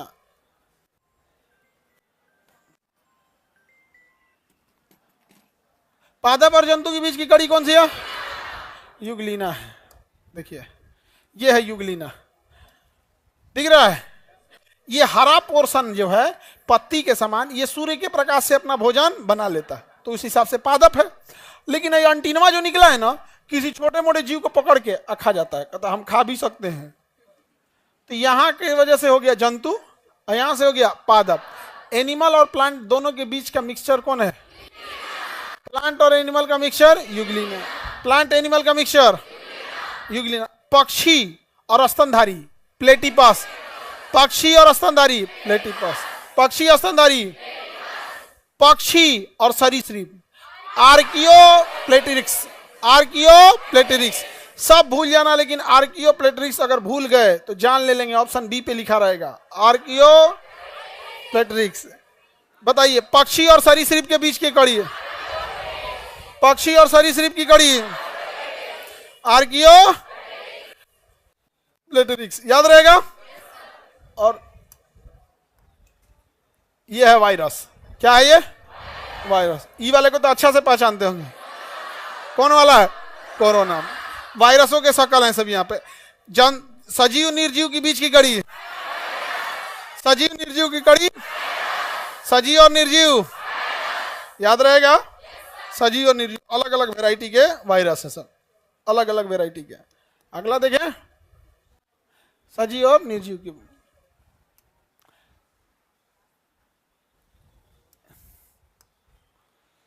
ये है आपकी लंग्स फिश। कौन सी फिश है तो ये मछली, मछली मतलब पीसीज, मछली मतलब पीसीज, और पानी के बाहर निकल आती है, पानी के बाहर आ जाती है, इसलिए क्या हो जाएगी, एम्फीबियन। एम्फीबियन मतलब उभयचर। तो मछली और उभयचर के बीच की कड़ी लंग्स फिश। इस फिश के पास क्या है, लंग्स है, क्या है, लंग्स है। फेफड़ा है इसके पास, क्या है, फेफड़ा। इसका कल्फर दिख रहा है कहीं, नहीं, बाहर आ जाती है। इनको बाहर निकालेंगे नहीं मरेगी ये, कहिए बकलोल कहीं का, तुम जाओ पहले सर का पॉकेट जी को पढ़ के आओ, नहीं समझे, मर जाएगी ये। क्या नाम है इसका, लंग्स फिश। लंग्स मतलब फेफड़ा, फेफड़ा को हम फुफ्फुस कहते हैं, तो कहेगा फुफ्फुस मत्स्य, फुफ्फुस मत्स्य। ऐसा ना हिंदी में नाम लिखता है ना कि पढ़लो वाला लड़का बकलोल हो जाता है। लंग्स फिश, कितना अच्छा समझ में आ रहा है। वैसी फिश जिसके पास क्या है, लंग्स है, लंग्स फिश याद रहेगा। तो बताइए, दो अलग अलग जीवों के आपको कड़ी याद रहेगा, सजीव निर्जीव की कड़ी, पादप और जंतु क्या, पक्षी और सरीसृप, आर्कियो स्टेप्रिक्स याद रहेगा, आर्कियोप्लेट्रिक्स, आर्कियोप्लेट्रिक्स। मछली और स्तनधारी क्या है ना, मछली और उभयचर का, लंग्स फिश, कौन सा हो जाएगा, लंग्स फिश। पक्षी और स्तनधारी, प्लेटिलस, पक्षी और स्तनधारी प्लेटिपस, याद रहेगा। कड़ी पूछ देंगे तो बता देंगे। आप लोग को कौन सा नहीं भूलना है इसको, ये सब लोग अपने अपने डीपी पे लगा लो। नहीं समझ आ गया, आगे बढ़ जाए। क्या नाम है इसका, अगर कुछ नहीं पता है ना तो बस आर्कियो याद रखो। क्या याद रखो, बस बता, पक्षी और सरीसृप, आर्कियो, बस बस बस, आर्कियो, आर्किटेक्चर। तुम आर्कियो याद रखो, आर्किटेक्चर याद रखो, कुछ याद रखो, आर्कियो बस याद रखना। एग्जाम में तुम मार दोगे। अब आर्कियो याद रहेगा तो उसमें आर्केस्ट्रा थोड़े मारोगे, ऑब्वियस बात है। यहाँ पे देर सैयारने के चक्कर में नहीं रहना है, याद रहेगा। पक्षी वगैरह का ये कड़ी। वापस आते हैं अपने टॉपिक पे, रेडी हैं। पादप और जंतु के बीच की कड़ी। अब यहां देखते हैं तुलनात्मक रूप से अध्ययन। कहां से छोड़े थे, समझात से। कहां से छोड़े थे, समझात से। रेडी हैं समझात पढ़ने के लिए। वैसे शरीर का अंग, कौन सा शरीर का अंग समझात कहलाएगा, शरीर का कौन सा अंग समवृत्त कहलाएगा, और शरीर का कौन सा अंग अवशेषी कहलाएगा। ये तीन प्रकार के अलग अलग अंग अवशेषी कहलाएंगे यहाँ पर। तो हम एक एक करके समझते हैं। पहले कौन सा समझते हैं, समझात। पहले समझते हैं समझात। वे अंग जिनकी आंतरिक संरचना क्या हो, समान, यानी वैसे अंग जिनकी संरचना क्या हो, समान, संरचना क्या हो, समान हो, लेकिन कार्य क्या हो, अलग अलग। संरचना क्या हो, समान, लेकिन काम कैसे करे, अलग अलग। संरचना समान, काम काम अलग अलग।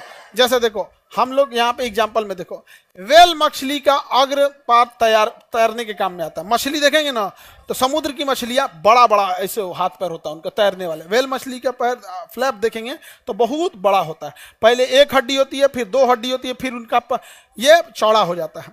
तो जैसे हमारे हाथों की संरचना है, पहले एक हड्डी है, फिर दो हड्डी है, फिर ऐसे पंजा है, वैसे ही वेल मछली में भी होता है। पहले एक हड्डी, फिर दो हड्डी, और फिर पंजवा आपस में चिपका रहता है तो उनको तैरने में हेल्प करता है। तो जैसे हमारे हाथ की उत्पत्ति है वैसे ही वेल मछली की हाथ की उत्पत्ति है, लेकिन दोनों का काम कैसा है, अलग अलग। तो समझात का मतलब क्या है, दिखने में एक जात का लेकिन समान नहीं है। समझात माने दिखने में एक जात लेकिन एक काम नहीं करेगा। जैसे वेल मछली तो देख ही लिए, यहाँ पर मनुष्य का हाथ हम देख लिए, मनुष्य का हाथ देख लिए ना, दिखने में कैसा है, एक समान, लेकिन काम एक जैसा करता है नहीं। जैसे चीता, शेर, इसका हाथ देखो और हमारा हाथ देखो, बनावट एक जैसा रहेगा, उसमें भी केहूनी है, झुक जाएगा, सब कुछ होगा, लेकिन हम अपने हाथ से पकड़ने का काम करता है, वो अपने हाथ से पकड़ने और दौड़ने दोनों का काम कर लेता है। तो समझात दिखने में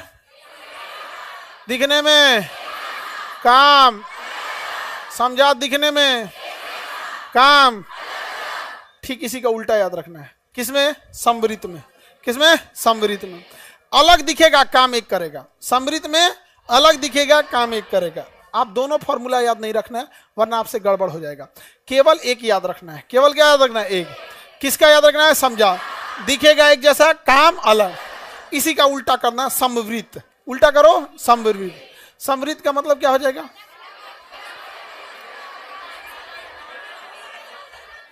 दिखेगा अलग, काम करेगा एक। दिखेगा अलग, काम करेगा एक। तो बताओ समझात वाला क्या है। अब समझो, सुनो ध्यान से। अब तुम्हारा पूरा स्क्रीन नहीं हो रहा है तो तुम लालका सीआर बना के भेज रहे हो। अब तुम्हारे मोबाइल में गड़बड़ी होगा तो नहीं हो रहा है,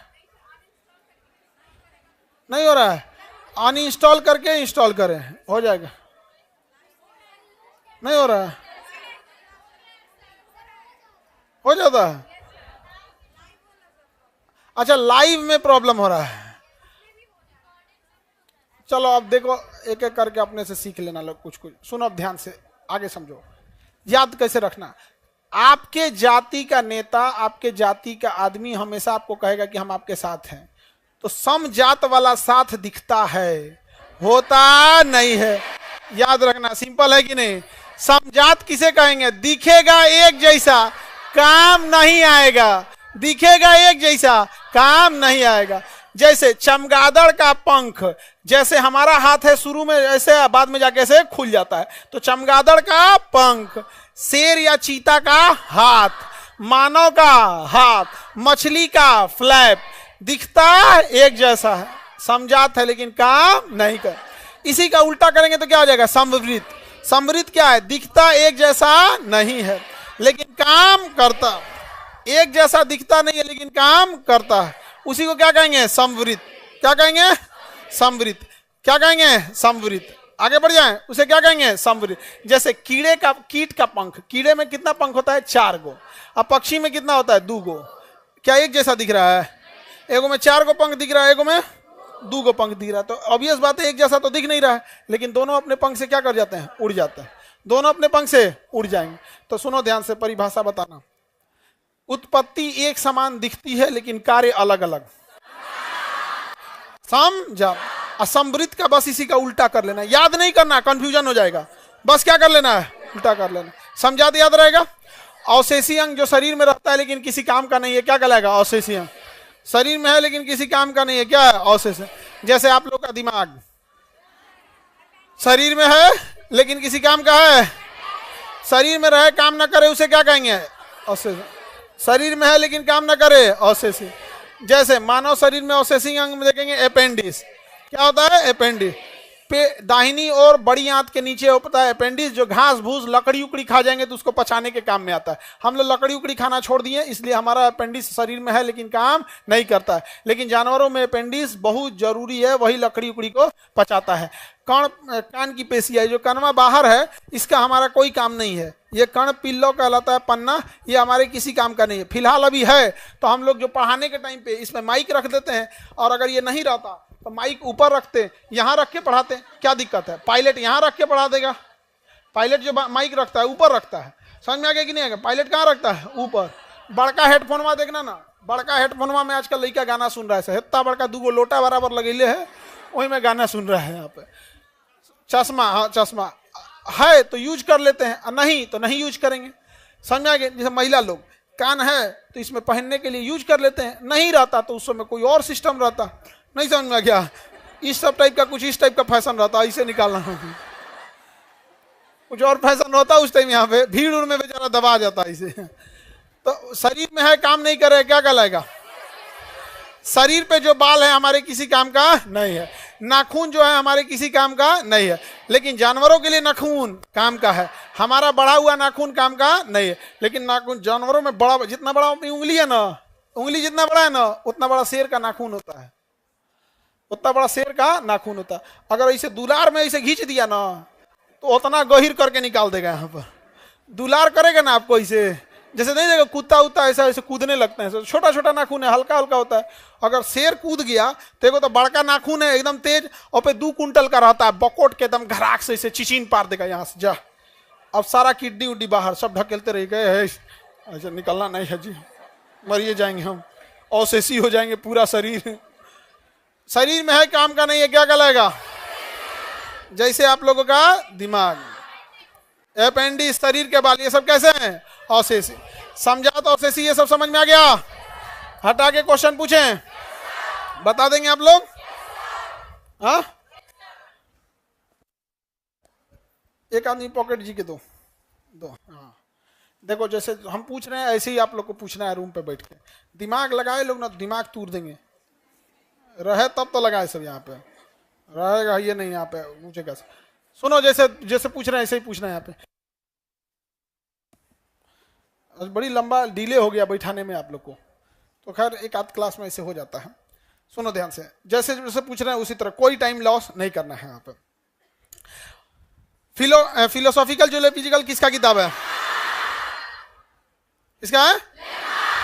जिराफ का सिद्धांत, सांप का टांग, मांसाहारियों में नाखून और दांत का बड़ा होना, चूहे का सिद्धांत,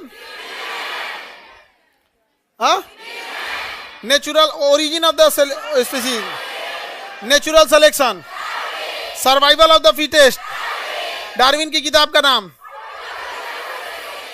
origin of the species. Darwin के अनुसार संतान अधिक उत्पन्न होते हैं या कम, संघर्ष ज्यादा या कम, सामान्य जीव जिएगा या फिर जो सर्वोत्तम रहेगा वो, हाँ सर्वोत्तम रहेगा वो। बताइए विकास तेज होगा या धीरे, धीरे। उत्परिवर्तन तेज या धीरे, धीरे। उत्परिवर्तन तेज। ह्यूगो डी ब्रिज ने कौन सा सिद्धांत दिया, ह्यूगो डी ब्रिज ने उत्परिवर्तन, उत्परिवर्तन का सिद्धांत दिया। पीसीज में किसे रखते हैं, एम्फीबियन में, एबीज में, एबीज में पक्षी, रेप्टिलिया में मानव बकरी, हाँ दिखने में समान लेकिन काम नहीं करेगा, समझा, भले अलग दिखे लेकिन काम करेगा सेम। कीट और पक्षी के पंख समवृत, मानव चीता चमगादड़ के हाथ, समझा, हाँ अपेंडिस, अपेंडिस कैसे अंग है, अवशेषी अंग। शरीर के बाल, सजीव निर्जीव की कड़ी, पादप जंतु के बीच का कड़ी, हाँ पक्षी और स्तनधारी, हाँ पक्षी और स्तनधारी, प्लेटिपास, पीसीज और एम्फीबियन, लंग्स, पीसीज और एम्फीबियन, पक्षी और सरीसृप, आर्कियो, पक्षी और सरीसृप, पक्षी और सरीसृप, आर्कियो याद है, ऐसे पूछना है आप लोग को। अब थोड़ा सा मैं आपको आज पॉलिटी भी बता ही देती, 2 लाइन ताकि दो शुरू कर दिए तो शुरू कर देते हैं, क्योंकि आप लोग को ना, आप हमारा पूरा आधा टाइम खा गए थे तुम लोग बैठाने के चक्कर में। ठीक है, पॉलिटी क्या है ये लग गया है, पकड़ो इसको। ये क्यूआर कोड लास्ट में बता देंगे, इसमें आप लोग को ये इस बैच का ये क्यूआर है, ठीक है, इसमें जुड़ जाना लोग।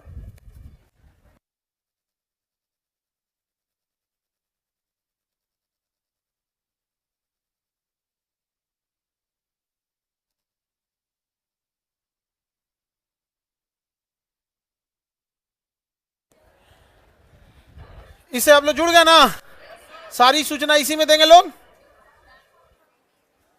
सुनो सूचना, बायोलॉजी में जो हम बताए हैं डेली आप लोग को 1 पेज पढ़ के आना है। यहाँ पे बुक है कि नहीं जी, यहाँ देखो है अंदर।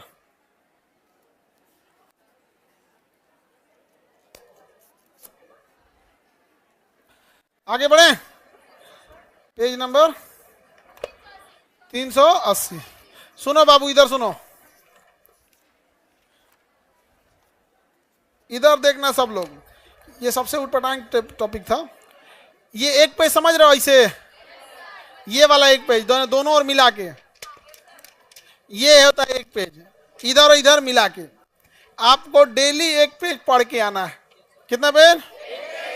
आप डेली 1 पेज पढ़ के आओगे, आपको याद हो जाएगा। हम आते पहले 15 मिनट सुनेंगे, फिर ये पूछेंगे। आज पहला क्लास है तो थोड़ा सा आप लोग को समझाने में टाइम लग जाता है, लेकिन हम ये डेली 1 पेज पूछेंगे। जैसे आज हम आपको कौन सा पेज पढ़ाए हैं, 380। कितना पढ़ाए हैं? कल आप लोग को 381 और 382 पूछेंगे। 381 और 382 कल पढ़ाएंगे। समझ में आ गया? कुछ भी हो जाए आप लोग को पढ़ के आना है और पॉकेट जी के लेके आना है। पॉलिटी कितने नंबर पेज पे है जी? 97।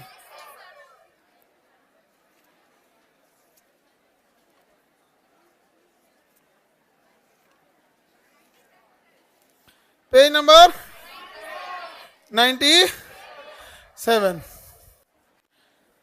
रेडी हैं आप लोग? एक बार दोबारा पूछे, बताएंगे? बताओ ध्यान से। सजीव निर्जीव की कड़ी, पक्षी और सरीसृप, आर्कियो, बस आर्कियो बोलो यहां पर। पादप और जंतु के बीच की कड़ी, पीसीज मतलब मछली, पीसीज और एम्फीबियन, लंग्स फिश। बताइए ध्यान से, बताइए एवीज क्लास में किसे रखेंगे? एवीज क्लास में हाँ पक्षी को। चलिए ध्यान से समझते हैं हम लोग। पॉकेट जीके का पॉलिटी थोड़ा सा स्टार्ट करेंगे क्योंकि आज लेट हो गया है, इसलिए हम ज्यादा नहीं बताएंगे। सुनो, भारत का संविधान कैसे कैसे चालू हुआ। जो ये फाउंडेशन में सबसे लास्ट में पढ़ाते हैं, यहाँ सबसे पहले पढ़ना पड़ेगा। सबसे जो पहले सबसे लास्ट में पढ़ाते थे, यहाँ क्या करना पड़ेगा, सबसे पहले। रेडी आप लोग? क्या ढह गया जी। भारतीय संविधान का विकास 2 चरण में होता है। एक, जब 1857 की क्रांति जब नहीं हुई थी, पिटाया नहीं था सब, तो रेडीमेड संविधान बना के लाता था, यहाँ थोप देता था। ऐसा कचराया सब 1857 में ना, ऐसा कचराया सब कि कहा से नहीं, यहीं के लोगों से पूछ के संविधान बनाएंगे। तो हमारा संविधान कितने भाग में है? पिटाने से पहले और पिटाने के बाद। पिटाने से पहले और पिटाने के बाद। समझ में आ गया? 2 भाग में। जो पिटाने से पहले था उसे कहा गया चार्टर। क्या कहा गया? क्या कहा गया? चार्टर। और जो पिटाने के बाद था उसे कहा गया अधिनियम। क्या किया गया? अधिनियम।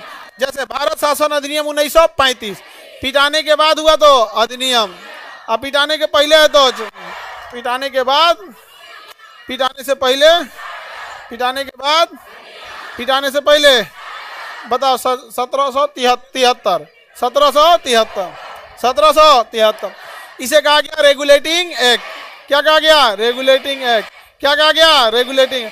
अंग्रेज छोटे छोटे जगहों पे कब्जा कर लिए थे, इसलिए उन्होंने सेंटर को बना दिया बंगाल को। रेगुलेटिंग एक्ट के तहत सेंटर किसे बनाया गया? बंगाल को। और बंगाल के गवर्नर को बंगाल का गवर्नर जनरल। बताइए, रेगुलेटिंग एक्ट 1773 किसे पावरफुल बनाया गया? बंगाल। बंगाल में गवर्नर या गवर्नर जनरल? Governor general. क्या बनाया गया? गवर्नर जनरल बनाया गया। क्या बनाया गया? Governor general. और बंगाल में खोला गया सर्वोच्च न्यायालय, सुप्रीम कोर्ट। Supreme court. क्या खोला गया? Supreme court. 1773 का रेगुलेटिंग एक्ट के तहत किस राज्य को शक्ति दिया गया? वहां गवर्नर या गवर्नर जनरल? सुप्रीम कोर्ट या हाई कोर्ट? हाँ, सुप्रीम कोर्ट। उसके जज थे एलिजा एमपी। सुप्रीम कोर्ट के जज थे नाम एलिजा एमपी। सुप्रीम कोर्ट के जज का नाम। रेगुलेटिंग एक्ट का नाम ये रेगुलेट करना। क्या करना? रेगुलेट करना। कंपनी के कर्मचारी जो थे सब इतने भ्रष्ट थे सब, यहाँ के राजाओं से रिश्वत ले लेते थे सब। और इंग्लैंड में कहा जाता था रिश्वत नहीं है ना, ये हमें गिफ्ट दिया गया है। क्या दिया गया है? गिफ्ट। आज भी सरकारी कर्मचारी रिश्वत लेते हैं कि गिफ्ट लेते हैं? गिफ्ट ले लेते हैं। तो ये रोक लगा दिया गया। कहा गया कि आप अपनी दुकान नहीं चलाएंगे और किसी भी तरह का गिफ्ट नहीं लेंगे। अपनी दुकान नहीं चलाएंगे और किसी तरह का गिफ्ट नहीं लेंगे। समझ में आ गया कि नहीं? जैसे सरकारी हॉस्पिटल है, सरकारी हॉस्पिटल में अगर आपको काम अच्छे से कराना है तो आपको कुछ ना कुछ क्या देना है? गिफ्ट। और वो सरकारी हॉस्पिटल के डॉक्टर लोग अपना भी व्यापार चलाते हैं, अपना भी हॉस्पिटल खोल लेते हैं। और उनके यहाँ जाइएगा ना, तो या तो उनसे गिफ्ट दे दीजिए या तो उनके यहाँ आके इलाज करा लीजिए। समझ में आ गया कि नहीं? हालांकि सरकारी हॉस्पिटल की योग्यता पे कोई सवाल नहीं उठाता है। बहुत पढ़े लिखे होते हैं, हाईली एक्सपीरियंस होते हैं, और उन लोग के पास तजुर्बे की कोई कमी नहीं होती, क्योंकि सरकारी हॉस्पिटल में एकदम गैल गुजरल केस पहुंचता है, जिसको सब हॉस्पिटल रिजेक्ट कर देता है। वो पहुंचता है पीएमसीएच, पहुंचता है आईजीएमएस, वो पहुंचता है कि पीजीआई, वही पहुंचता है एम्स। तो उसके डॉक्टर के पास जो अनुभव होता है ना, नॉर्मल खांसी बुखार वाला वो एम्स जाइए नहीं करता है। खांसी बुखार वाला एम्स जाएगा तो एम्स के डॉक्टर हंसेंगे, सब लोग आओ, खांसी हुआ इसको, आया खांसी हुआ है, हार्ट अटैक होगा तो आना। अब ऐसे सुनो ना, तुमको नॉर्मल खांसी हुआ, कौन एम्स जाएगा? नॉर्मल एम्स में, नॉर्मल खांसी में कौन जाएगा एम्स? एम्स में सुनो, एम्स जाते दिमाग में लगता है कि बाबू ये बहुत खतरनाक कंडीशन में। उत्तर प्रदेश में एक लखनऊ में पीजीआई, अगर उत्तर प्रदेश का पीजीआई, जैसे पटना का पीएमसीएच है ना, अगर कोई गया आईजीएमएस या पीएमसीएच तो लोग को लगता है कि बाप हो बाप अब क्या होगा। वैसे ही उत्तर प्रदेश में क्या है? पीजीआई, बाप हो बाप, ऐसा लास्ट केस में पहुंचता है कि बहुत कम लोग वापस आ पाता है। तो बताइए, निजी व्यापार और उपहार पे रोक, सुप्रीम कोर्ट कहां खोला गया? सुप्रीम कोर्ट कहां पे?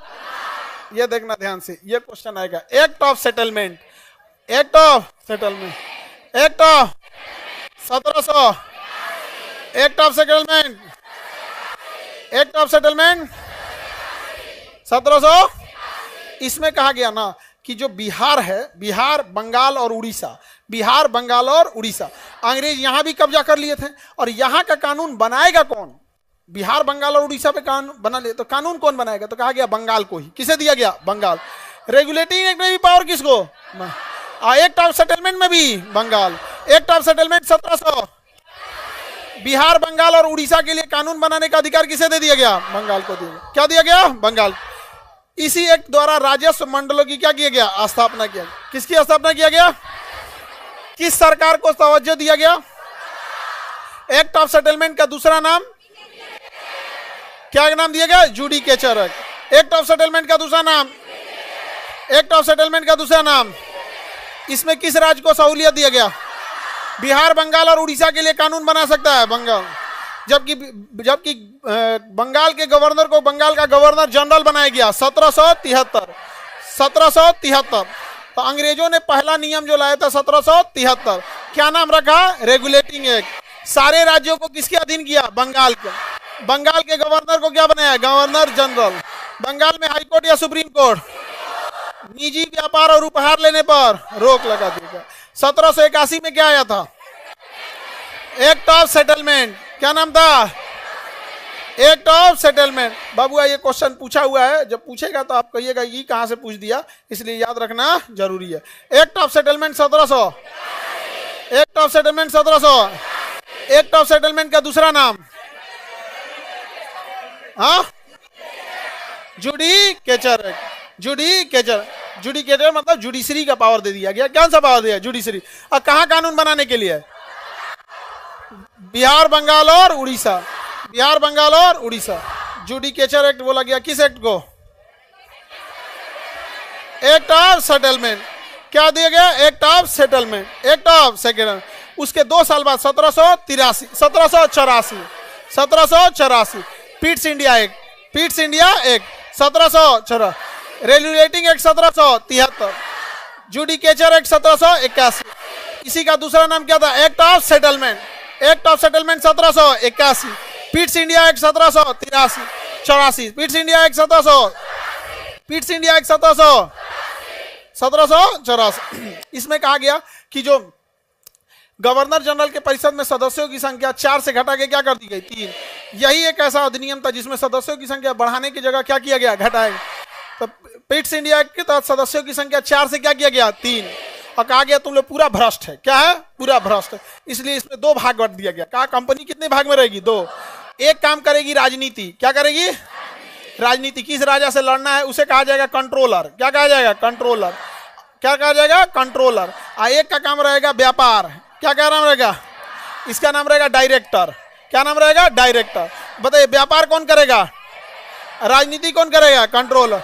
कंपनी को 2 भाग में बांटा गया 1784। कंपनी को 2 भाग में बांटा। Pitt's India act 1700। Pitt's India act 1700। 4 से कितने सदस्य? 3। कंपनी को कितने भाग में? 2। व्यापार करेगा डायरेक्टर। व्यापार करेगा, राजनीति करेगा, युद्ध करेगा कंट्रोलर, समझौता करेगा कंट्रोलर, राजा से व्यापार स्थापित करेगा डायरेक्टर। व्यापार, युद्ध और राजनीति। कंपनी में 2 नियम आ गए 1784। द्वैध शासन ला दिया 1784। पीट्स इंडिया एक्ट ने सिंगल शासन या द्वैध शासन? कौन कौन? कंट्रोलर और डायरेक्टर। राजनीति करेगा कंट्रोलर, राजनीति करेगा, व्यापार करेगा। 2 भागों में बांट दिया गया था। कितने भाग में? इसे दोहरा शासन या द्वैध शासन कह सकते हैं। दोहरा शासन या द्वैध शासन कह सकते हैं। बताइए राजनीति कौन करेगा? Board of controller. कौन करेगा? Board of controller. Board of controller. अब व्यापार करेगा डायरेक्टर। हाँ याद कैला बिना क्या जरूरत है? Board of controller, director, controller और डायरेक्टर। व्यापार करेगा, व्यापार करेगा डायरेक्टर। ज्यादा पावरफुल डायरेक्टर या कंट्रोलर? ज्यादा पावरफुल कंट्रोलर। ज्यादा पावरफुल। युद्ध कौन करेगा? कंट्रोलर। सेनापति कंट्रोलर, गवर्नर जनरल कंट्रोलर, युद्ध विराम कंट्रोलर, संधि कंट्रोलर। और चुपचाप व्यापार, चुपचाप व्यापार। बताइए क्या बिना कंट्रोलर के अनुमति लिखा? बोर्ड ऑफ कंट्रोलर के अनुमति के बिना देशी रियासतों के साथ संघर्ष अथवा सहयोग की शुरुआत नहीं किया जा सकता था। तो ज्यादा पावरफुल कौन था? कंट्रोलर। तो भारत में द्वैध शासन कौन सा अधिनियम लाया? Pitt's India act 1784। बताइए सेटलमेंट एक्ट 1781। 1781। बताइए जुडिकेटर एक्ट किसे कहा गया? Act of settlement. Act of settlement के तहत कानून बनाने का अधिकार किसे दिया गया? बंगाल को। Regulating act 1700। रेगुलेटिंग एक्ट 1700 कहां? Supreme court. बताइए, द्वैध शासन 1784। अब आप डेट नहीं बताइएगा, नाम बताइएगा। जैसे 1773 नहीं बोलना है, रेगुलेटिंग एक्ट बोलना है। 1781 नहीं बोलना है, सेटलमेंट एक्ट बोलना है। 1784 नहीं बोलना है, पीट्स इंडिया एक्ट बोलना है। समझ में गया कि नहीं? हम मिटा के पूछेंगे, ऐसे नहीं। समझ में गया? देखो बबुआ, कई बार आप लोग को सारा अधिनियम याद रहता होगा, लेकिन आपको हवे नहीं लगता होगा कि कहां से पूछ दिया।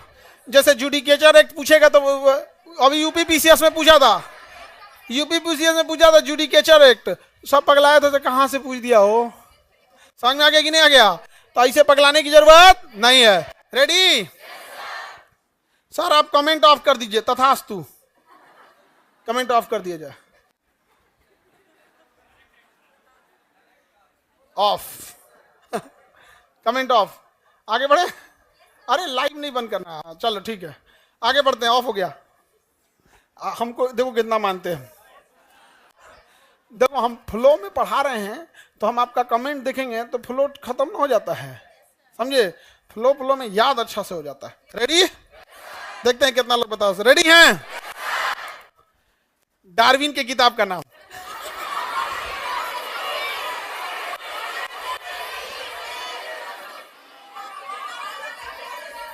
Origin of the species. Lamarck की किताब का नाम। पॉलिटी में आते हैं, पॉलिटी में आते हैं। मैं जा रहा था, एकदम तैयार था, दिल के अरमां आंसुओं में बह गए। चलिए आगे बढ़ते हैं। अरे बाल नहीं झाड़ना जी, बीच में बैठल बाल नहीं झाड़ो, बांध के आओ घर से। समझा गया? एगो सुतरी खरीद के दिले रहो, नारियल का रसरी बांध के आएगी सब। चलो ध्यान से देखो, नहीं तो अभी हम विजमैन का प्रयोग जैसे पोंछ काट के किया था ना, बाल काट के कर देंगे। अगले बैच में पढ़ाया जाएगा खान सर का सिद्धांत। हाँ हाँ, और हम बाल काट, मतलब